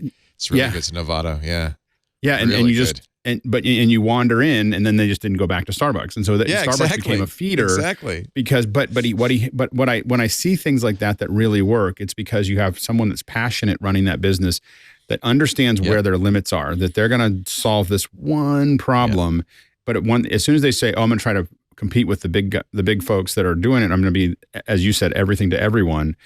That's a super hard place to be. We learned that lesson. Remember, we tried a bunch of stuff that was a little bit outside of and people really said, no, we want news, reviews, and how-to. That's what we want from Twit. Mm-hmm. And so we did the cooking shows, and I did a fitness program. Do you remember that for a while, Twit Fit? Maybe I just did it because the name sounded so good. But I made ice cream. Yeah, we made ice cream. And we've really learned that actually sticking to your knitting and really super serving that audience, right, that's the way to do it. Not try to be this giant conglomerate. Now, we should say, Evernote's not dead. And you just said in the chat, and I agree with you, Jason, Bending Spoons is probably going to be a good caretaker. That's what Phil felt like. So we sound like we're eulogizing it. They're not dead yet. So it is a reminder, just as with Twitter, that periodically it's a good idea to use the backup feature to basically have a local copy of everything that you've done there. Not because you think that Evernote or Apple Notes or whatever is going to go down the tubes and take all your data with it, but because you never know when, like 5 years from now, 6 years from now, 10 years from now, maybe this app is no longer being supported, or maybe Apple changed whatever file system or whatever, or now it's on a pay system you didn't want to go with, or maybe you just wanted to be able to do a simple a spotlight search on your file server to find this thing. Did I ever happen to save that draft of that thing? Because I know I had notes about it, but I don't know. That will save your butt in a million different ways. Yeah. Well, that's why I prefer file formats that are universal. Yeah. And I think in a way that's why I didn't like Evernote. Once I exported out of Evernote, I've kept it in plain text or Markdown because that's always going to work. And that's plain text is going to be readable if man is still alive in the year 2525. Plain text. Word BB-Edit can probably 5, maybe not, but plain text. BB-Edit can probably open EBCDIC files. I'm betting and translate. It'll open ASCII. Anything, right? Even if it's binary. If I know it'll Rich, open it. if I know Rich, it'll open it. All right, let's take a little break. More to come. Our show today, though, brought to you by ZocDoc. Everybody's these days looking for a doctor, but how do you find the right doctor? One that takes your insurance, but more to the point, one that's going to be right for you. It's funny because before you book a brunch, what do? You go over lists. I know I'm thinking about this lately because I'm going to have Saturdays off soon. You go over lists and lists of reviews. You look at you carefully pick it, but why don't you do the same thing when you're choosing a doctor? Most of us just go, I'm going to go to that guy because he's got to sign out. With ZocDoc, ZocDoc, you can see real, verified patient reviews to help you find the right doctor in your network and in your neighborhood. Because, let's face it, finding the right doctor is at least as important as finding the best mimosas. I'm just thinking. ZocDoc is a free app that shows you doctors who are patient-reviewed, take your insurance, and are available when you need them. And it's doctors in all areas too, by the way, not just MDs. With ZocDoc, you can find every specialist under the sun, whether you want to straighten your teeth, fix an achy back, get a mole checked out, anything else, ZocDoc has you covered. ZocDoc's mobile app is very easy to use, to search, to find, and book doctors with a few taps. But the reviews, to me, that's what really makes the difference. They very carefully verify all the patient reviews. They make sure they're real people who made real appointments, who actually saw the doctor. And that means you can not only trust the reviews, but that's going to help you because the reviews from real people are going to say, yeah, this doctor has a great bedside manner, or this doctor.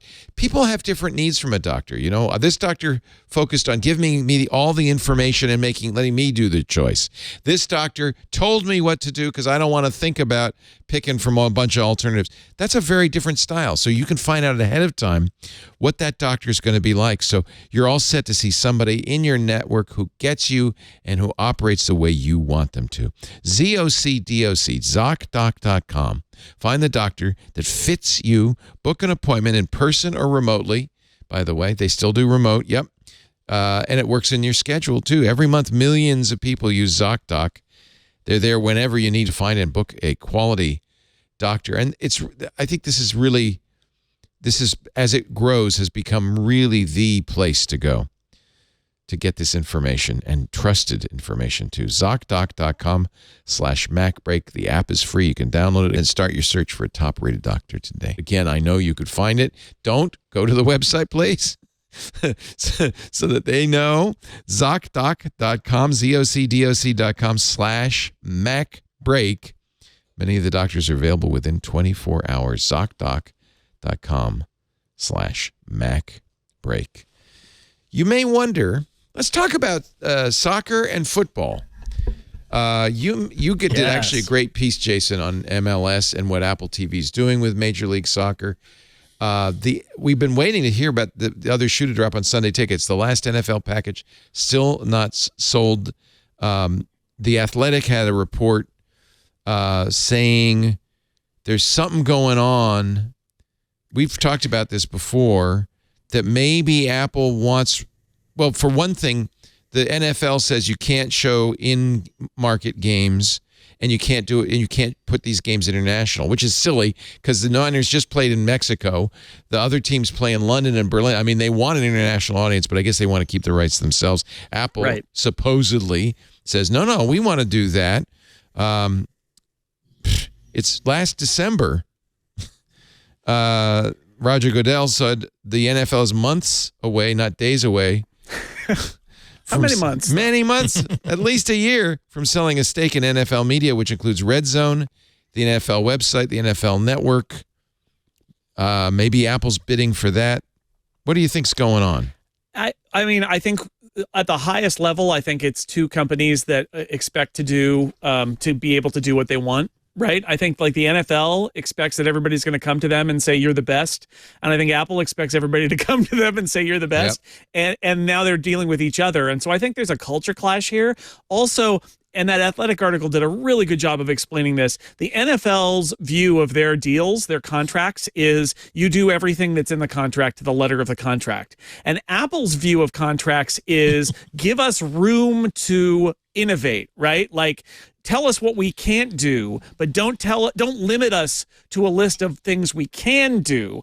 And I totally get that, right? Apple's like, we want to innovate. We want to figure things out. And the NFL is like, no, we sold you 5 things. You can only do those 5 things. And so there sounds like there's a culture clash there. I think it's also a little troubling that maybe there was some due diligence issues here where Apple didn't realize that the NFL already has an international streaming product, and so that's not part of the package. The package, look, I think what's really happening is the package was built for satellite. Right? It was built for DirecTV. It was built 15 years ago or whatever for a different era. And Apple is bidding on that package now, and they're saying, this doesn't make sense. We want to have these other features. And the NFL seems to be saying, well, yeah, but this is what's for sale. And I wonder whether Apple's just trying to push on them saying, could you talk to Fox? And could you talk to CBS? Because we want the local games. And we'll stream them with their ads, and it won't be a problem. And they're like, no. That's not what the deal is. So whether this is actual like hard negotiation or whether it's a culture clash, it is fascinating. This has never been the best fit for Apple because it isn't Apple broadcasting their own games. It's just Apple rebroadcasting other companies' broadcasts, putting a little layer on top of it. And then also it's just in the US, which is not the best fit for Apple's international ambitions. At the same time, though, for people outside the US who don't know, the NFL is king. It is by far the biggest. It's like the number one TV show is Sunday Night Football. Yep. Like it is king. Yep. And so if you're Apple and you want to get into sports, getting in with the NFL at all, maybe becoming their partner on NFL media, it's a huge thing. Yeah. And I think that one of the things that is the challenge is that we're really seeing old media versus new media, so that, that we see, I deal with this almost on a daily basis, which is that I have we have a new way of doing something, and then you collide with old media, and this is what we have to do, and this is the structure, and this is what we're allowed to, this is what we're going to do, and it's been ingrained over the last 30, 40, 50 years. Yeah. And it's outdated. We all know it's outdated, and we all know that but stepping away from, it's worked up until now. and stepping away from it is really difficult. And the problem for Apple is that they write these contracts aren't year to year. These are 5-year contracts. I don't know how long this one is, but they're often 5-year contracts, 10-year contracts. They only want to do this once, and then they want to stop thinking about it for a while. And so the MLS is going to be really interesting to see what Apple does with MLS, because it's a place that they can do research. They had some scope. Because MLS is not as strong as NFL. They had some scope in this deal. And I have to point out though, because I've been through this a little bit recently, leaving the radio show. So you have an advantage with old media. You have scope, you have reach. And so there's things that, but admittedly, I will be able to do so much more with the same show if it's just ours and a podcast than I could ever do it with Premiere. But it's not just like, kill the old media. There is some value to the old way of doing things. Yeah. And so this is tricky, I guess. I think you're right. It could be a clash when Apple is one of the most brilliant things they do about running their business is making sure that they always control their own destiny, that they never have to be beholden to. They told Intel to get their Mac and go home.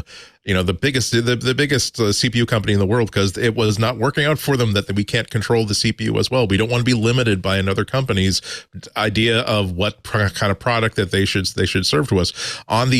So it can be difficult when they are not in a situation in which they can absolutely call the shots, because there is absolutely truth to obviously what Alex is saying. The fact that Alex is saying it predisposes one to understanding that there's truth. There's definitely going to be truth. But the NFL is not wrong in saying we know how to do this, and we've done a pretty good job. What I was going to finish up by saying is that Apple has to respect that there's reasons why we do the things we do. Just as when people say, look, and Apple, there is no reason for you not to have an iMessage client for Android. That's stupid. You're just doing this dogmatic thing where you don't want to support other platforms, where Apple will say, okay, let me explain to you what happens if we decide to do a iMessage client for Android.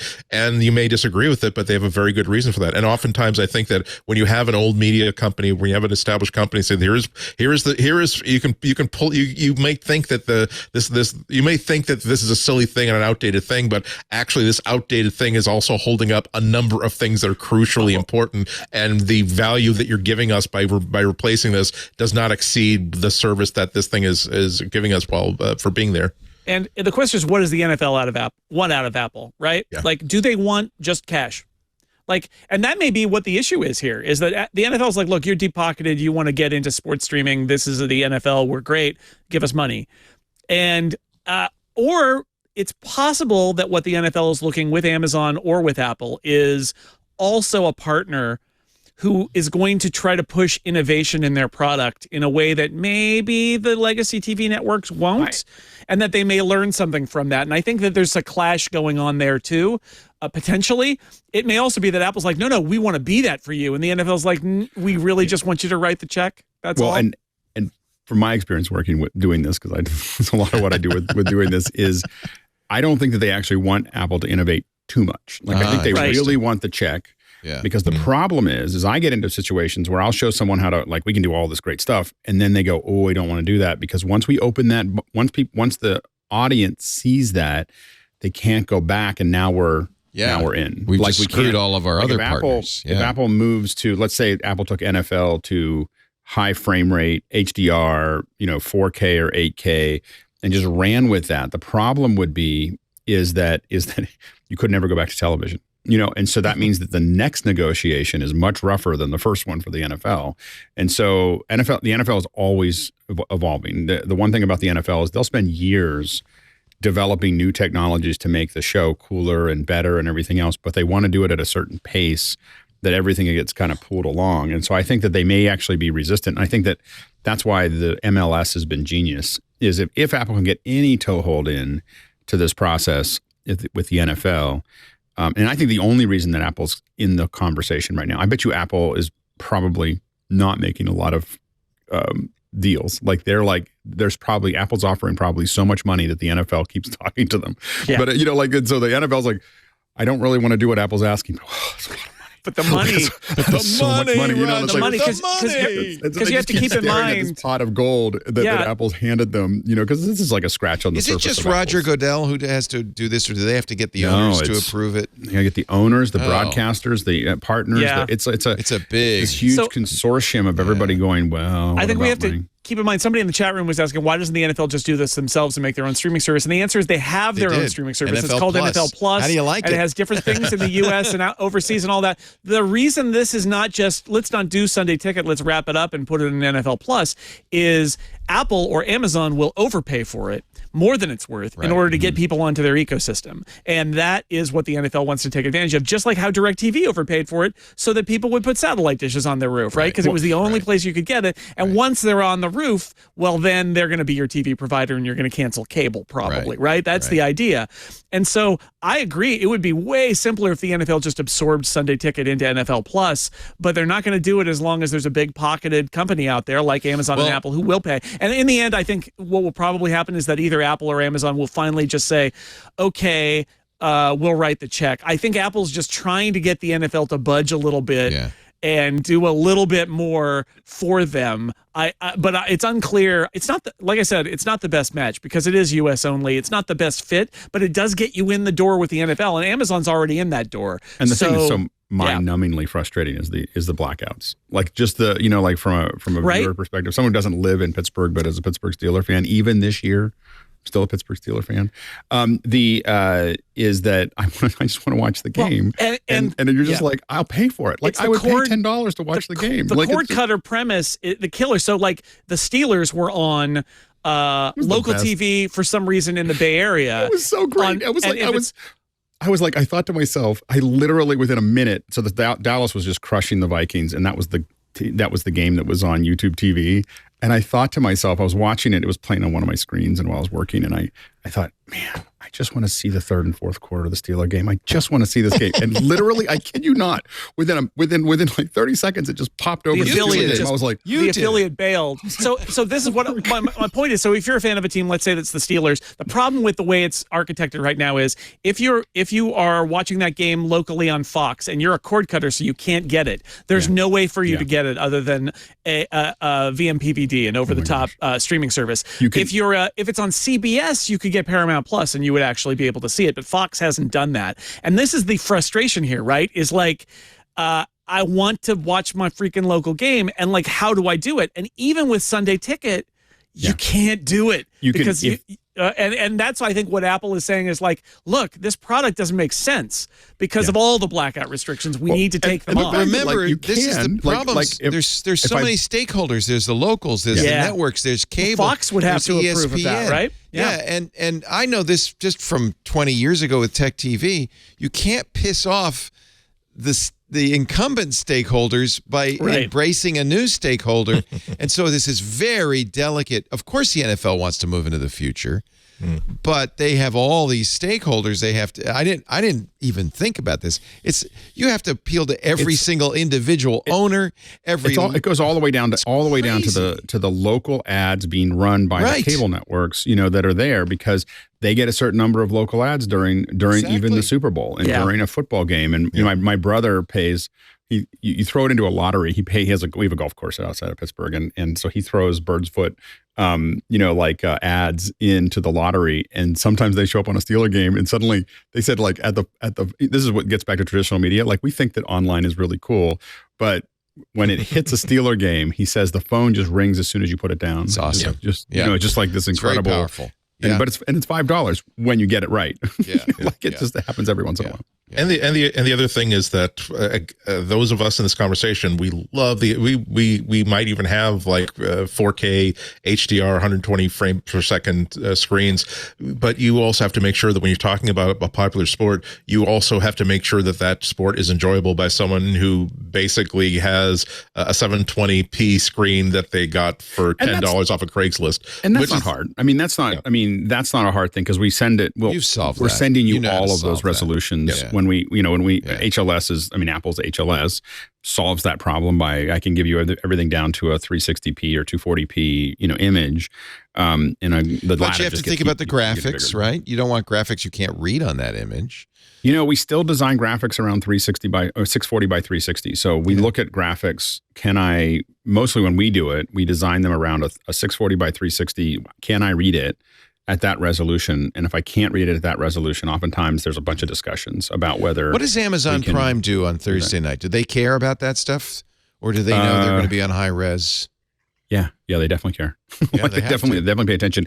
If you take a look at it, though, watching the World Series on 4K, even though it was upscaled 1080, really looked great. You should see it when it looks so nice. You see it when it's 4K and when it's 8K. Like baseball, I've been able to see baseball at 8K 120 frames per second on an 80-inch screen, and it is there.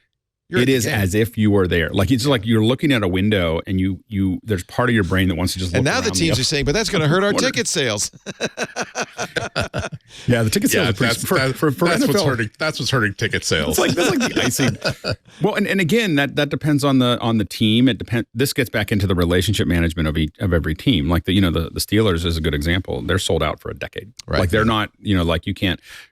Everybody's the same. And the Oakland A's have 5 fans in the stands. So, And that comes from you start moving your team around. You make a lot of bad decisions. They're going to go do a bunch of other Vegas things, and it's hard to get buy tickets. Yeah. So you wrote a good article, Jason, about Major League Soccer. In fact, I didn't even realize this. Look at this. The St. Louis Soccer Club, the St. Louis City, have Apple TV logos on their jerseys. And they only debuted that because they're a new team, but every single MLS team. So we talked about this, billions of dollars that Apple is spending over 10 years with MLS, but it's not just to get the broadcast, although they are doing that. They're going to be a shirt sponsor. They're going to be on the sleeve of every single team in MLS. Wow. They're going to have this whole package. The Athletic did a very good story again about them and MLS trying to put together their broadcast teams and how they're going to do it. They're unifying their schedule around certain days so that like instead of it being all over the map, because broadcast partners like and Alex will know about this too, but like ESPN, like if they don't have a slot for you on Wednesday night and you say, well, the whole league plays on Wednesday night and Saturday,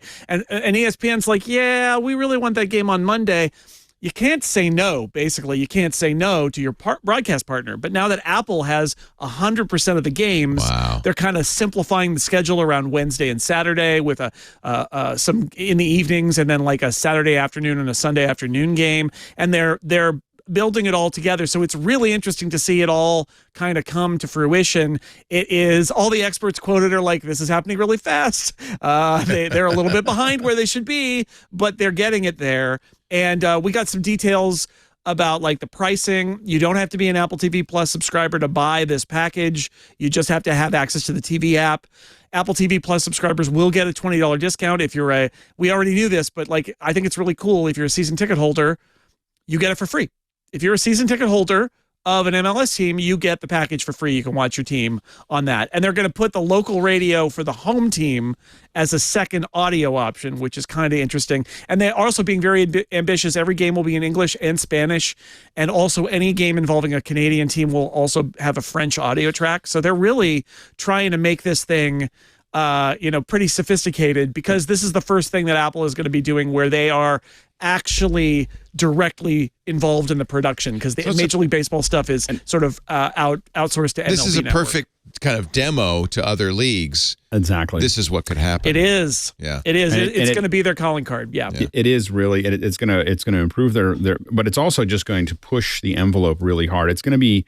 I think that it's going to be very hard for other networks and other sports to keep up, because Apple doesn't have to negotiate with anybody anymore. They don't have to figure out what truck we're going to use. They're building, I think all the facilities for these shows are being built from the ground up to support this network. They're not using, legacy, almost anything. And so the hard part is that everyone's going to look at that. And if you start watching those games and, Apple's able to add all this stuff so much faster. Like once you get, when you're trying to do live streams of existing events, it's kind of like in the movie Contact when that chair is is bolted to the ground, and she's just vibrating really hard, and like everything hurts. And as soon as it shears off of, and you're no longer connected to the terrestrial legacy, you suddenly things get smooth and you can move really fast. And so I think that, and the fact that Apple got it not for a year or 2 years, but 10 years, by the end of those 10 years, it's going to move all of sports coverage forward, because they can, and going to be really difficult it's going to hurt a lot for everybody else because they're trying to figure out all these deals we just talked about and all these terrestrial TV stations. It may destroy, I mean, I've been thinking about this a lot. It may destroy watching it on terrestrial TV because everyone's going to have to try to keep up and they're going to see this stuff. That's coming anyway, right? Crazy. That's coming It's coming, but it's just that it could hang out for a long time. So this is, they could drag this out for a long time. People are wondering, why are you spending so much time talking about sport? But if you look what David Stern did to the NBA, which was really a ratty, down and out sport until David Stern came along and figured it all out and made the NBA the multi-billion-dollar enterprise it is globally. There is so much money in this. This is why that's why they're playing in Mexico City on Monday night. And there were 80,000 fans watching that in Mexico City. It was amazing. They had the best part though is they had ESPN Deportes announcer do a touchdown play. Did you see that? Yeah. Oh my! That's funny. Touchdown! I mean, it was like a soccer match. It was great. I want to see that guy from now on. Yeah, and the thing is, I don't think Al Michaels will ever do it like that, but well. It's one of the few things that you can put ads into because it's live. Like people understand, we have to have a break because they're taking a break. Like usually they get the ads between things. They don't go. Well, that's the problem with football, by the way. Where the hell do you put the ads in soccer? Well, in soccer it's hard, but in American football it's really easy. And and what they do is they go, well, they're going to punt the ball, and then some guy with an orange sleeve comes out and just says, I know the guys wait a little longer. It's so until weird. We get this done. If you go to a game live, you see these guys. They have these big orange sleeves, and so everybody can they're see on the them. field, and they go, "Stop! We're running an ad now." Yeah, at the college football games now he holds just a stick that's got the countdown timer for when the ad is over. So he comes walking out with 2:30, and then you mentioned terrestrial. I will say one of the brilliant things about the NFL strategy here all along has been this immutable kind of rule, which is if your local team is playing, it is on your local TV station. It is on a local broadcast TV station. And that is immutable. If you're on Monday night, ESPN can have the exclusive, but if you're on Monday night, you're also on a local channel. If you're on Thursday night on Amazon, you will also be on a local channel in those two markets. Even though it's exclusive, it's not, because the local market will always get it. And that means that people with over-the-air antennas or just people with cable and nothing else never miss out from their local team. And that is, it's so smart. And yes, it's in the contract, which is why Apple is fighting against that and that they're not going to win because they're not going to restructure those contracts. Couple of other quick stories before we get to your picks of the week. VMware Fusion is now following along with Parallels, adding Windows 11 virtualization on Apple Silicon. Don't know why you'd want to do that. You still can't use an official, you have to use a beta version of Windows 11 for ARM. And for some reason, Microsoft has not made that anything but beta. But the suspicion is they've got an exclusive deal with Qualcomm, and they can't. And I don't know how long that's gonna last. A really good article if you want to get super geeky in ByteSeller, ByteSeller.com. A secret Apple Silicon extension to accommodate an Intel 8080 artifact. So Rosetta 2, in some cases, actually runs Intel software faster on Apple Silicon than it does on Intel. Emulation is faster. And so this is worth reading. I'm probably going to butcher it, so I won't go into too great a detail. But there is a reason for it, and they've optimized the ARM architecture on Apple Silicon specifically to take advantage of it, and it makes a big difference. It's really quite fascinating. It's like a mode that in ARM you would need multiple instructions in order to do this one thing. Because it's reduced instruction, right? Right. But Intel does it a different way than ARM, and so it's like, oh well, on ARM this is 5 steps, on Intel this is 1 step, and Apple put in their chip, not at their Rosetta level, but in the chip. If you're running Rosetta, it enters this mode where it's 1 step. And that is only something that you do because you are designing the chip. And you're like, what we really could use here is an Intel compatibility mode for Rosetta where the processor doesn't have to work 5 times as much for 1 step. And I love that somebody found this. So I love cool. that somebody at Apple did this. Yeah. And I love that there is some really weird esoteric design decision made decades ago by Intel that everybody still has to account for. And I got to say that, I keep on talking to developers about at the M1, and they just keep on talking about how you just keep on stripping away, like if you keep on writing to it, whether it's Rosetta but when the folks that are writing to it directly, there's a lot of talk among developers of like writing only M1, that's the, because it's just so much faster, and trying to do things in between, doesn't take full advantage of the chip, and that's the thing that I think we're in the performances that we're seeing on some of this stuff is just outrageous. It's also the secret sauce because Apple's making their own, and they're making Rosetta 2.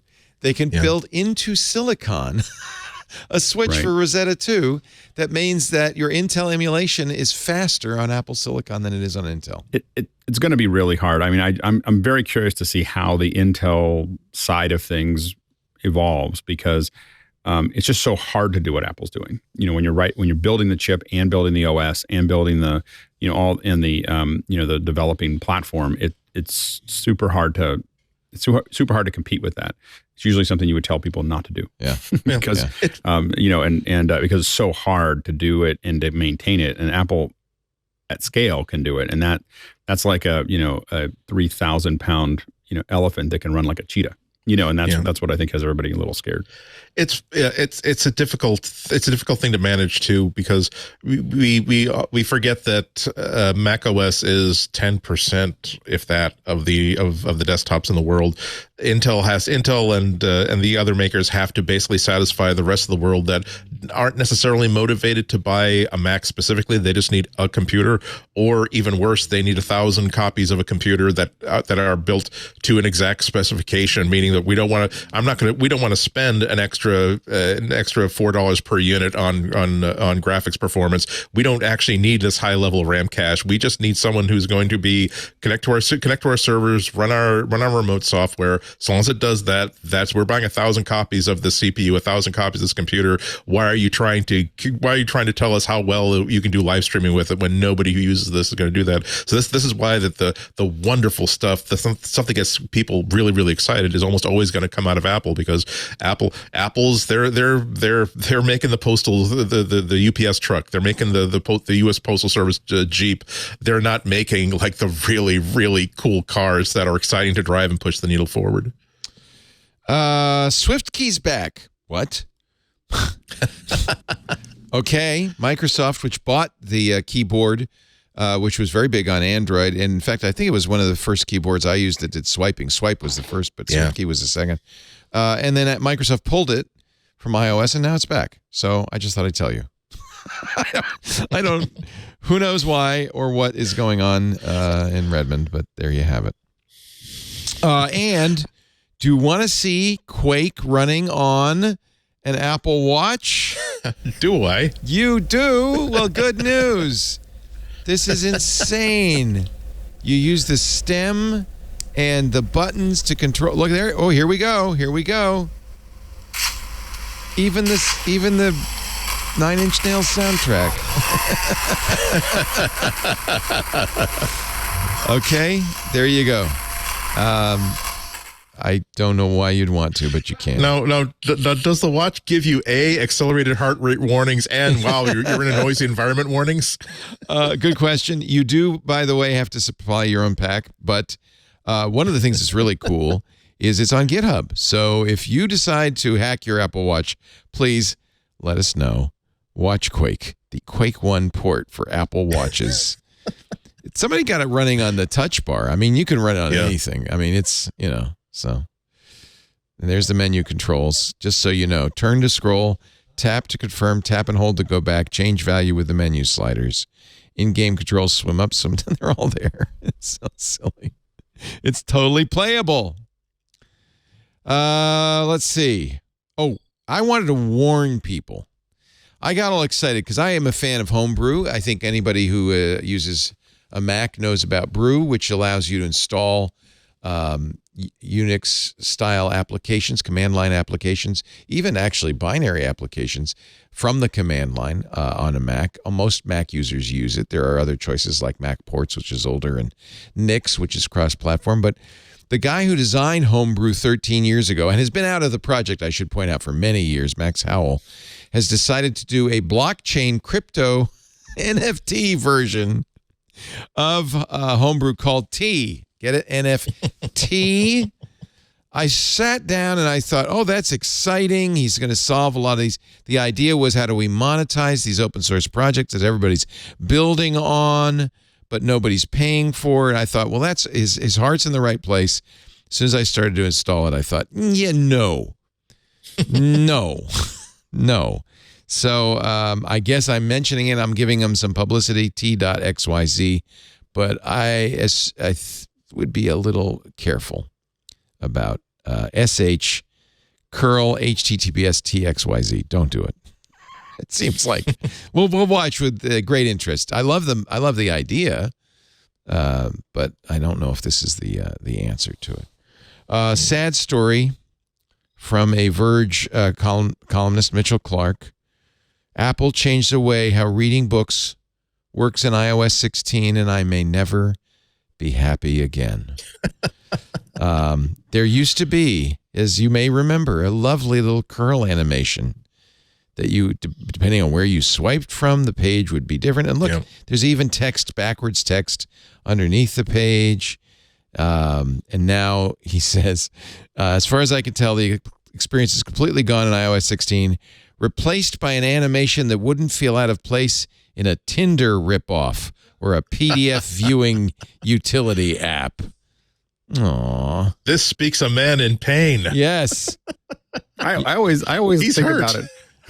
I always think about it in the future. Someone's going to be like, "What's that?" It's a book. What does it do? You read it. And then they're like, and then when they turn the page, they're like, "Is that where that effect goes from?" I never knew I know what that's for. Like, why did that do that? I guess it's skeuomorphism, and they don't. I don't know why they would take it out, but it's cool. It's really cool. Sometimes skeuomorphism is just cool. And somebody put a lot of work into that. That's not trivial. Whimsy, because it's right? Whimsy. It doesn't. Yeah. It does, because it's not just he's doing a swipe, so I'm going to do render an animated like page curl effect. It's just as you saw in that video. Like if you like slide your finger around, it's like you're lifting the page, and you can basically curl it in different directions. So they want to make sure that if you drag slightly from like lower right to slightly above to the left, it will make sure that the page like curls in exactly the right way instead of like curling in a way that wouldn't work. It's like that is someone who basically said that, you know what, if I have to stay up a little late an extra 3 days to make this work awesome, I think they're paying me for awesome. They're not paying me for just okay. They're not paying me for Kindle. They're paying me for iBooks. Yeah. Oh well. I think it could just be an option. Like nothing gold like can a little stay somewhere in the away. preferences, Or make it an Easter egg, like hidden. Yeah. Yeah, that's exactly. a hidden thing. Yeah. Skeuomorphism on. I don't know if I should worry about this or not. The Chinese government is so worried about the iPhone factory, the Foxconn iPhone factory, slowing down because of COVID. They've asked the military to step in. Officials in central China have this is from the New York Times, have tapped the government's vast network of party members, civil servants, and military veterans to help Foxconn. They've called on them to, quote, respond to the government's call and aid in the resumption of production. I guess I don't know. I think that the issue that they're seeing and what's happening is a lot of companies, especially Apple, are starting to regain their leverage. They are able to, they're talking about opening stuff in the United States and Brazil and India, Vietnam. They're starting to spread out, and China can't afford for this. These are like little leaks in the front of the dam. Yeah. That as, and I think I think China is starting to see that those little leaks are starting to lead to cracks. And if that falls apart, it really undermines China. China's already, they're already top heavy population wise. They've got a whole bunch of other financial issues. And if they start getting to runaway, companies moving away, and this is especially good for Taiwan, because China just can't afford to shake that nest too hard, because it's part of why all these companies are moving out. But being, even Tim Cook is saying, being geologically or geographically constrained is not optimal, I think is what he said. So I think that China is trying to make sure that they do everything they can to try to hang on to these companies, because they're starting to see real movement. And I think it has more to do with Taiwan than this factory staying open, to be honest. I think everyone looked at Ukraine and just went, whoa, if this happens in Taiwan, we're in big trouble. And so I think that it has more to do with Taiwan, but I think everything matters to China at this point. They're in a lot of trouble. In fact, Digitime says Apple's turning to Samsung for memory in the iPhones out of South Korea. So yeah, they were going to buy them from Yangtze Memory Technologies in China. They put them on hold, and they're going to Samsung. And this is actually because of the U.S. government's ban against trading chips with Chinese suppliers. Yeah, it's getting harder and harder on a lot of different fronts.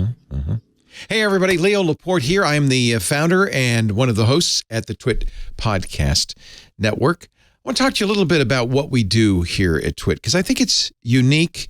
And I think for anybody who is bringing a product or a service to a tech audience, you need to know about what we do here at Twit. We've built an amazing audience of engaged, intelligent, affluent listeners who listen to us and trust us when we recommend a product. Our mission statement as Twit is to build a highly engaged community of tech enthusiasts. Boy, already your ears should be perking up at that, because highly engaged is good for you. Tech enthusiasts, if that's who you're looking for, this is the place. We do it by offering them the knowledge they need to understand and use technology in today's world. And I hear from our audience all the time, part of that knowledge comes from our advertisers. We are very careful. We pick advertisers with great products, great services, with integrity, and introduce them to our audience with authenticity and genuine enthusiasm. And that makes our host-read ads different from anything else you can buy. We are literally bringing you to the attention of our audience and giving you a big, fat endorsement. We like to create partnerships with trusted brands who are in it for the long run, long-term partners that want to grow with us. And we have so many great success stories. Tim Broom, who founded IT Pro TV in 2013, started advertising with us on day one, has been with us ever since. He said, quote, "We would not be where we are today without the Twit network." I think the proof is in the pudding. Advertisers like IT Pro TV and Audible that have been with us for more than 10 years, they stick around because their ads work. And honestly, isn't that why you're buying advertising? You get a lot with Twit. We have a very full service attitude. We almost think of it as kind of artisanal advertising, boutique advertising. You'll get a full service continuity team. People who are on the phone with you, who are in touch with you, who support you with everything from copywriting to graphic design. So you are not alone in this. We embed our ads into the shows. They're not added later. They're part of the shows. In fact, often they're such a part of our shows that our other hosts will chime in on the ad saying, "Yeah, I love that." Or just the other day, one of our hosts said, "Man, I really got to buy that." That's an additional benefit to you because you're hearing people our audience trusts saying, "Yeah, that sounds great." We always over-deliver on impressions, so you know you're going to get the impressions you expect. The ads are unique every time. We don't pre-record them and roll them in. We are genuinely doing those ads in the middle of the show. We'll give you great onboarding services. Ad tech with pod sites that's free for direct clients. Gives you a lot of reporting, gives you a great idea of how well your ads are working. You'll get courtesy commercials. You actually can take our ads and share them across social media and landing pages. That really extends the reach. There are other free goodies too, including mentions in our weekly newsletter that's sent to thousands of fans, engaged fans who really want to see this stuff. We give you bonus ads and social media promotion too. So if you want to be a long-term partner, introduce your product to a savvy, engaged tech audience, visit twit.tv/advertise. Check out those testimonials. Mark McCrary is the CEO of Authentic. You probably know him, one of the biggest original podcast advertising companies. We've been with him for 16 years. Mark said the feedback from many advertisers over 16 years across a range of product categories, everything from razors to computers, is that if ads and podcasts are going to work for a brand, they're going to work on Twitch shows. I'm very proud of what we do because it's honest, it's got integrity, it's authentic, and it really is a great introduction to our audience of your brand. Our listeners are smart, they're engaged, they're tech savvy, they're dedicated to our network, and that's one of the reasons we only work with high integrity partners that we've personally and thoroughly vetted. I have absolute approval on everybody. If you've got a great product, I want to hear from you. Elevate your brand by reaching out today at advertise@twit.tv. Break out of the advertising norm. Grow your brand with host-read ads on twit.tv. Visit twit.tv/advertise for more details, or you can email us advertise@twit.tv if you're ready to launch your campaign now. I can't wait to see your product, so give us a ring. All right, that's the news. Now it's time for your picks of the week. Let's start with Jason Snell. Pick of the week.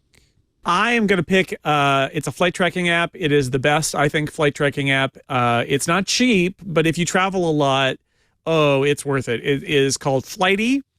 It's actually free if you're flying. Your first flight is free in general, but it's free for November 22nd and 23rd. So if you're going somewhere for Thanksgiving, you can try it out. It is, it's not new, but they've got a bunch of new features, and most impressively, recently, they supported the live activities view. And the live activities view means that you can get these amazing little pop-ups on your lock screen that detail the status of your flight. And I did a link about it at 6 Colors. It is it's so good because it will tell you, like, it'll be in the dynamic island. If you've got an iPhone 14 Pro, it'll show you where your gate is.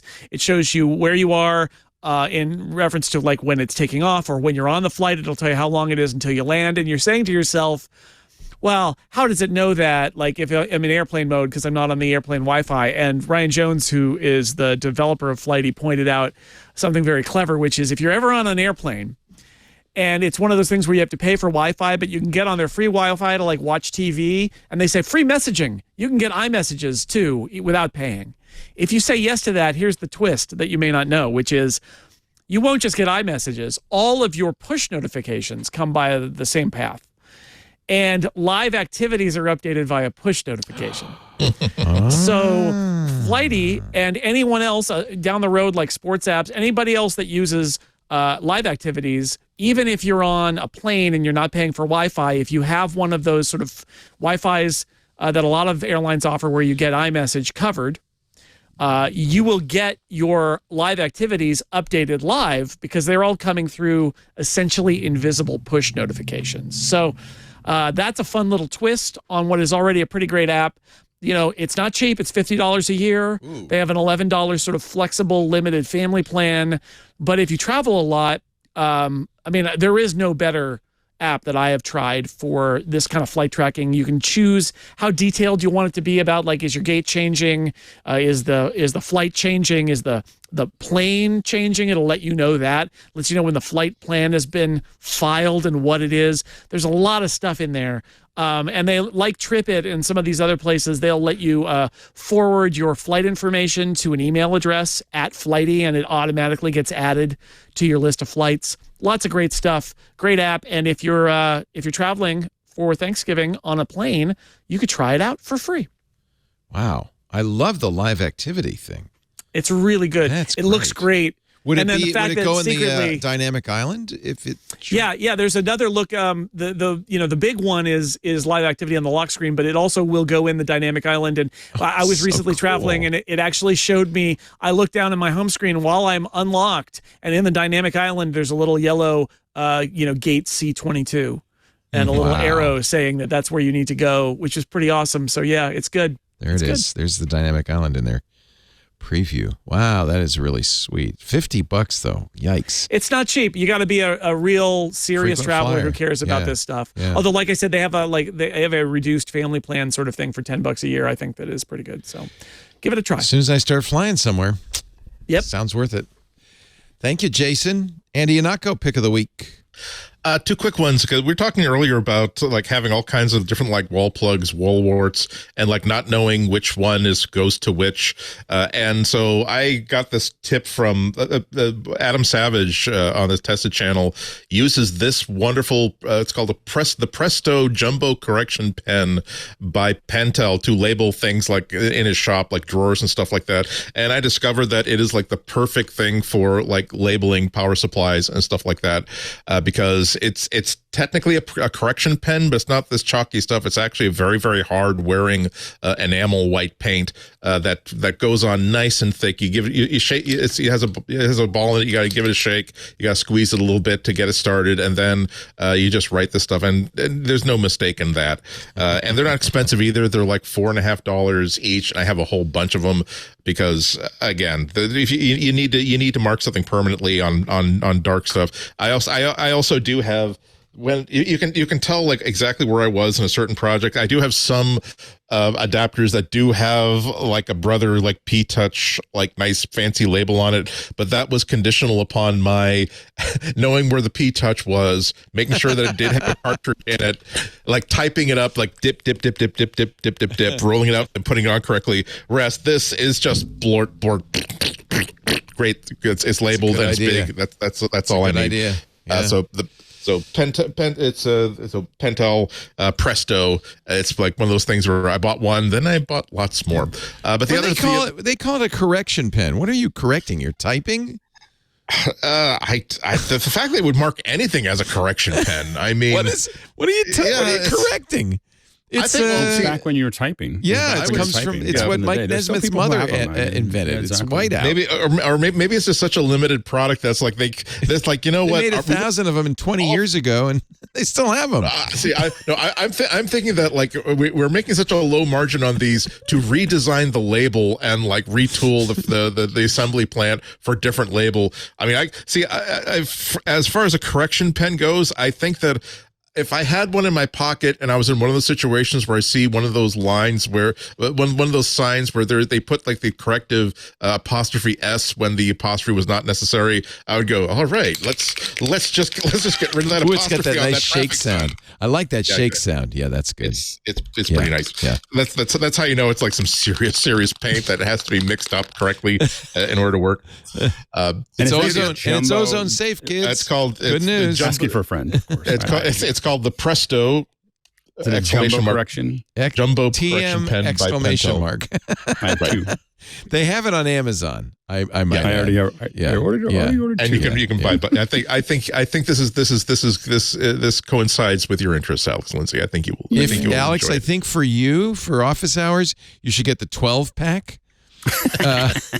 You get 12 of them, and that brings the price down to $2.66 each, which is not bad. Guess what everyone's getting for Christmas at office hours this year? A correction pen. Wow, thank you. What am I correcting, Mr. Lindsay? I'll enjoy this on my trip back to 1973. Wait a minute. I could sign up for Subscribe and Save. I'll get 12 every 3 months. Even better. There you go. Even better. Boy, somebody must really run through these. Well, you know, it saves you like time and money. Like, let's say you have a pair of black shoes, but you're playing tennis. You can just use up one of these markers, and congratulations, now you're ready for a center Rolling court. Stones wrote a song about that, I think. I see a black shoe and I want to paint it. Well, Alex Lindsay, your pick of the week. So my pick of the week just came out last week, and I was really surprised that it actually shipped last week as well. This is Knobs. You got it? Oh, I'm so jealous. Is the Stream Deck. So this is the Stream Deck, and I wanted to kind of grab this so you could see it. This is the kind of the smallest Stream Deck, but all the keys in the older ones have been about this size. One of the things that I noticed was how much bigger this one was, and the actual buttons are bigger as well. And so basically, this is a Stream Deck. It still has the same programmability. You've got 8 buttons on the top. You've got a scribble, strip here, so you can actually. Well, I can't right now because I'm in the zone that I'm in. But But basically, you're seeing that this is actual like RGB parade, being driven back into that. But now you have these little knobs, and so you can turn them. You can turn a lot of this stuff. That's around. Really cool. Now this one's set up right now for Resolve, and so if I hit like the edit page, it's going to change. To what I need for the edit page. Right. I can go back. There's a lot of. There are a lot of tools that are there, so here's a jog. Is it just USB? So you must be running the Stream Deck software on your computer, must be very aware of all this stuff. Exactly. You're running the Stream Deck software on your computer. Now what I did here is I bought this. I didn't make it. I bought it. I bought a whole collection of Stream Deck profiles that will run 9 different pages. There's a it's probably a whole nother pick, but there's a company, like I was like, oh, this will take a lot of programming. And it turns out that there is a company that I can't think of the name of the company right now because it doesn't have the list. It doesn't have their name on the thing. Anyway, the Sideshow Effects makes these for lots of different software. So this is Sideshow Effects, and they have like 9 different profiles that are all the different things you need for Resolve. They have them for Premiere and Final Cut and lots of other things. And so they just came out with them as well for the Stream Deck. And so I just loaded them all in, and they all work. Now, another thing that you can do is this opens up all kinds of possibilities of changing volume, scrolling through things, moving your edit windows, all these other things. And this is what we really wanted to see, these knobs, for quite some time. And so being able to have the knobs there, as well as this great little you can see as I scroll through here, these top ones are actually changing. So I can just go to different pages by scrolling across there. And then these, again, these are like, just little. You can see me making some adjustments here. And so it's pretty nifty. It's a big jump forward. It really feels like they did really well. Stream Deck in the world that I'm in, like everybody has at least one, if not a couple.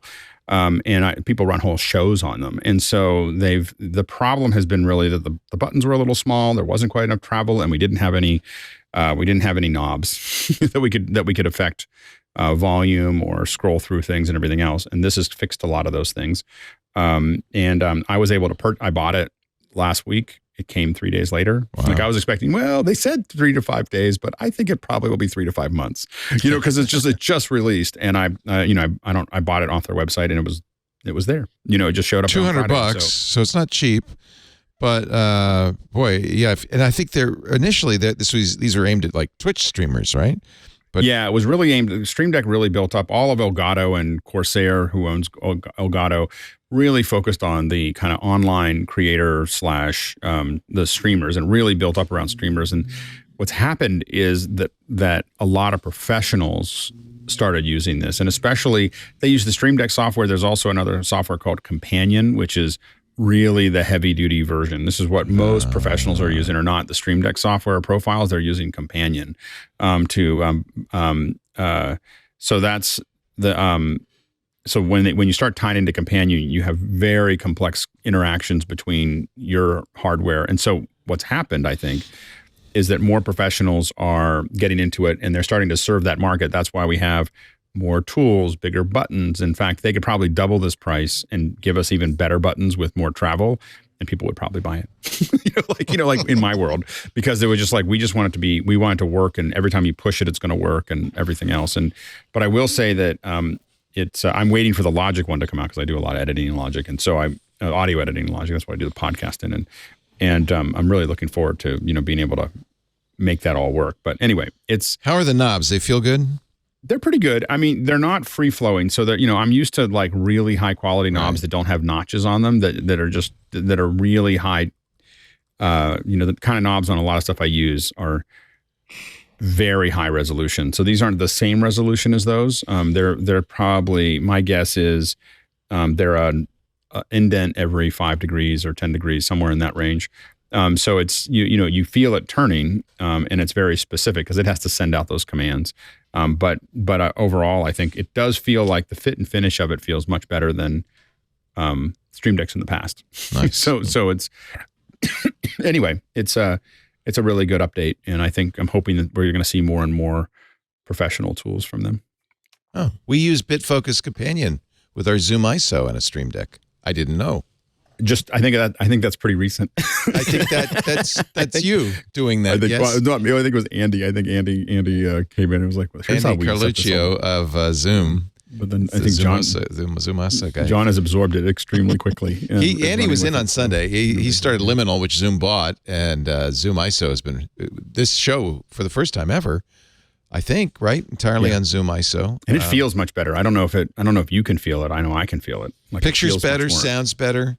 You guys don't, the latency's gone so much down that we don't have people interrupting each other by accident. It's really a big improvement. Yeah. It's really good. Took us a little while to dial in because we have such a weird audio chain. But we got it all working. Thanks to Andy, John Slanina, our studio manager, Russell Tammany, who is our incredible IT guy. He figured out how to get the software working. We got a really good team here. So yeah, that's cool. And thanks to you, of course, Alex, for suggesting it in the first place. I'm just pointing people in the right direction. Yeah. Alex does, besides office hours, I got to remember to plug Gray Matter, which is you said the podcast. This is a podcast you do with Michael Krasny, longtime radio host in San Francisco on NPR. Does great interviews, some amazing people. I mean, the quality of the people you're getting. Michael Krasny's. He knows everybody, right? Yeah, it's kind of a crazy thing when you say we're going to talk to who, it's pretty awesome. That's and nice. The conversations are so good. I mean, I think a lot of us aren't used to listening to podcasts where you have someone who's literally done 10,000 interviews, 10,000 interviews, asking questions, and it's a very smooth thing. We had you on, which was great. That was fun. And loved doing that. It was a good time. And but we've had a lot of people, everyone from you and Amber to Ken Burns to a lot of So it's Isabel Allende is the latest. The great novelist. She's great. Yeah, she's wonderful. She was so much fun. She came into the studio, which was nice. Again, it's just like Michael can bring people in that that wouldn't give me the time of day. So it's absolutely. Thank you, of course, officehours.global for the great and nonstop show about media, production, content, everything you could ever imagine. Officehours.global for your invite into the Zoom, or just watch it on YouTube. Or on the website after the fact. And if you want to hire Alex, 090.media. He is the best in the business. And you've been such a boon to us. Thank you for helping us set up all this stuff that we do here. I always enjoy it. Yep. Thanks very much to Andy Iannacco. GBH soon? Yes, next Wednesday, the 30th at 12:30, go to WGBHnews.org to stream in the audio live or later, or go to WGBH News on YouTube to watch the video live or later. Fantastic. Thank you, Andy.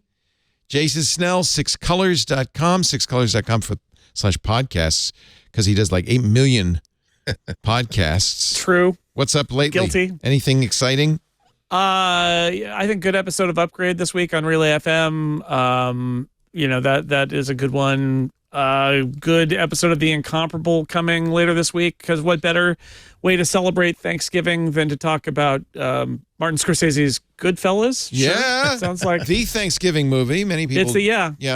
Die Hard was for Christmas. Goodfellas is for Thanksgiving, I guess. He's cooking a big meal for his family and being really, really annoyed by everything he has to do on that day. I think it fits. It fits. And here's what I'll plug is Total Party Kill, our actual Play D&D podcast, is a lot of fun. If you have never tried one, give it a try. The episode that we did today is perhaps the silliest one we've done in years. And it's because it's role-playing, and our DM refused to role-play 2 NPCs.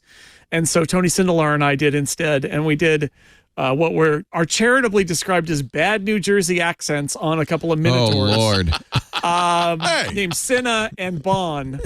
And it's like, hey, what's going on here? It's amazing. And you can see the DM I'm just cantering here. lower and lower as we do this, and all the other players are like, I really want to kill these guys now. It's a lot of fun. Actual Play D&D you can watch on YouTube. It's great. Neat. I can't wait. I got to watch this. Total Party Kill, among Comedy. many other things at theincomparable.com and sixcolors.com too. Thank you very much, all three of you. This is a great show, as always, even though we had nothing to say. You found some stuff to say. We did it. You did it. Again, we're on brand. We do MacBreak Weekly Tuesdays, 11 a.m. Pacific, 2 p.m. Eastern, 1900 UTC. If you want to watch it live, you can. Live.twit.tv. There's live audio and video streams, so it's like a radio show in that respect. But there's this nice side effect. You can also watch or listen at your leisure because it's also a podcast, which you'll find at twit.tv/MBW. There's a YouTube channel that's all MBW all the time. And there's also, of course, your favorite podcast client, which will let you download it and listen to it whenever you want, wherever you want. We have many ways to interact with our hosts. Of course, during the shows, the IRC is open to all at irc.twit.tv. If you're a club member, we have a special Discord for you, and that there is a MacBreak Weekly channel there, open all the time, but especially active during the show. After the fact, for people who listen asynchronously, don't forget our Mastodon instance at twit.social and our community at twit.community. That's a discourse forum. I think there's plenty of ways to pepper us with your complaints and concerns. So please take advantage of those. Thank you. It's all engagement. It's all good. It's all good. It's all engagement. It is here. Although, if you're not careful, I'll be doing it in a Jersey accent from now on. I'm just saying. Could have been worse. Could have been a Boston accent. Oh, no, I shouldn't give you ideas for the next one, but that would be fun. We're podcasting here. We're podcasting here. Jason Snell, Andy Anako, Alex Lindsay, thank you all for being here. Now get back to work because break time is over. Bye-bye. I'm Jason Howell. How do you thank your hardworking team? Well, with a Club Twit corporate subscription, of course. You can show your appreciation and reward your tech team with a subscription to Club Twit, and that way they'll be informed and entertained with podcasts covering the latest in technology. With a Club Twit subscription, they're going to get access to all of our podcasts ad-free, the members-only Discord, exclusive outtakes, behind-the-scenes and special content, and exclusive shows like Hands on Mac, Hands on Windows, and the Untitled Linux Show. Go to twit.tv/clubtwit and look for corporate plans for complete details.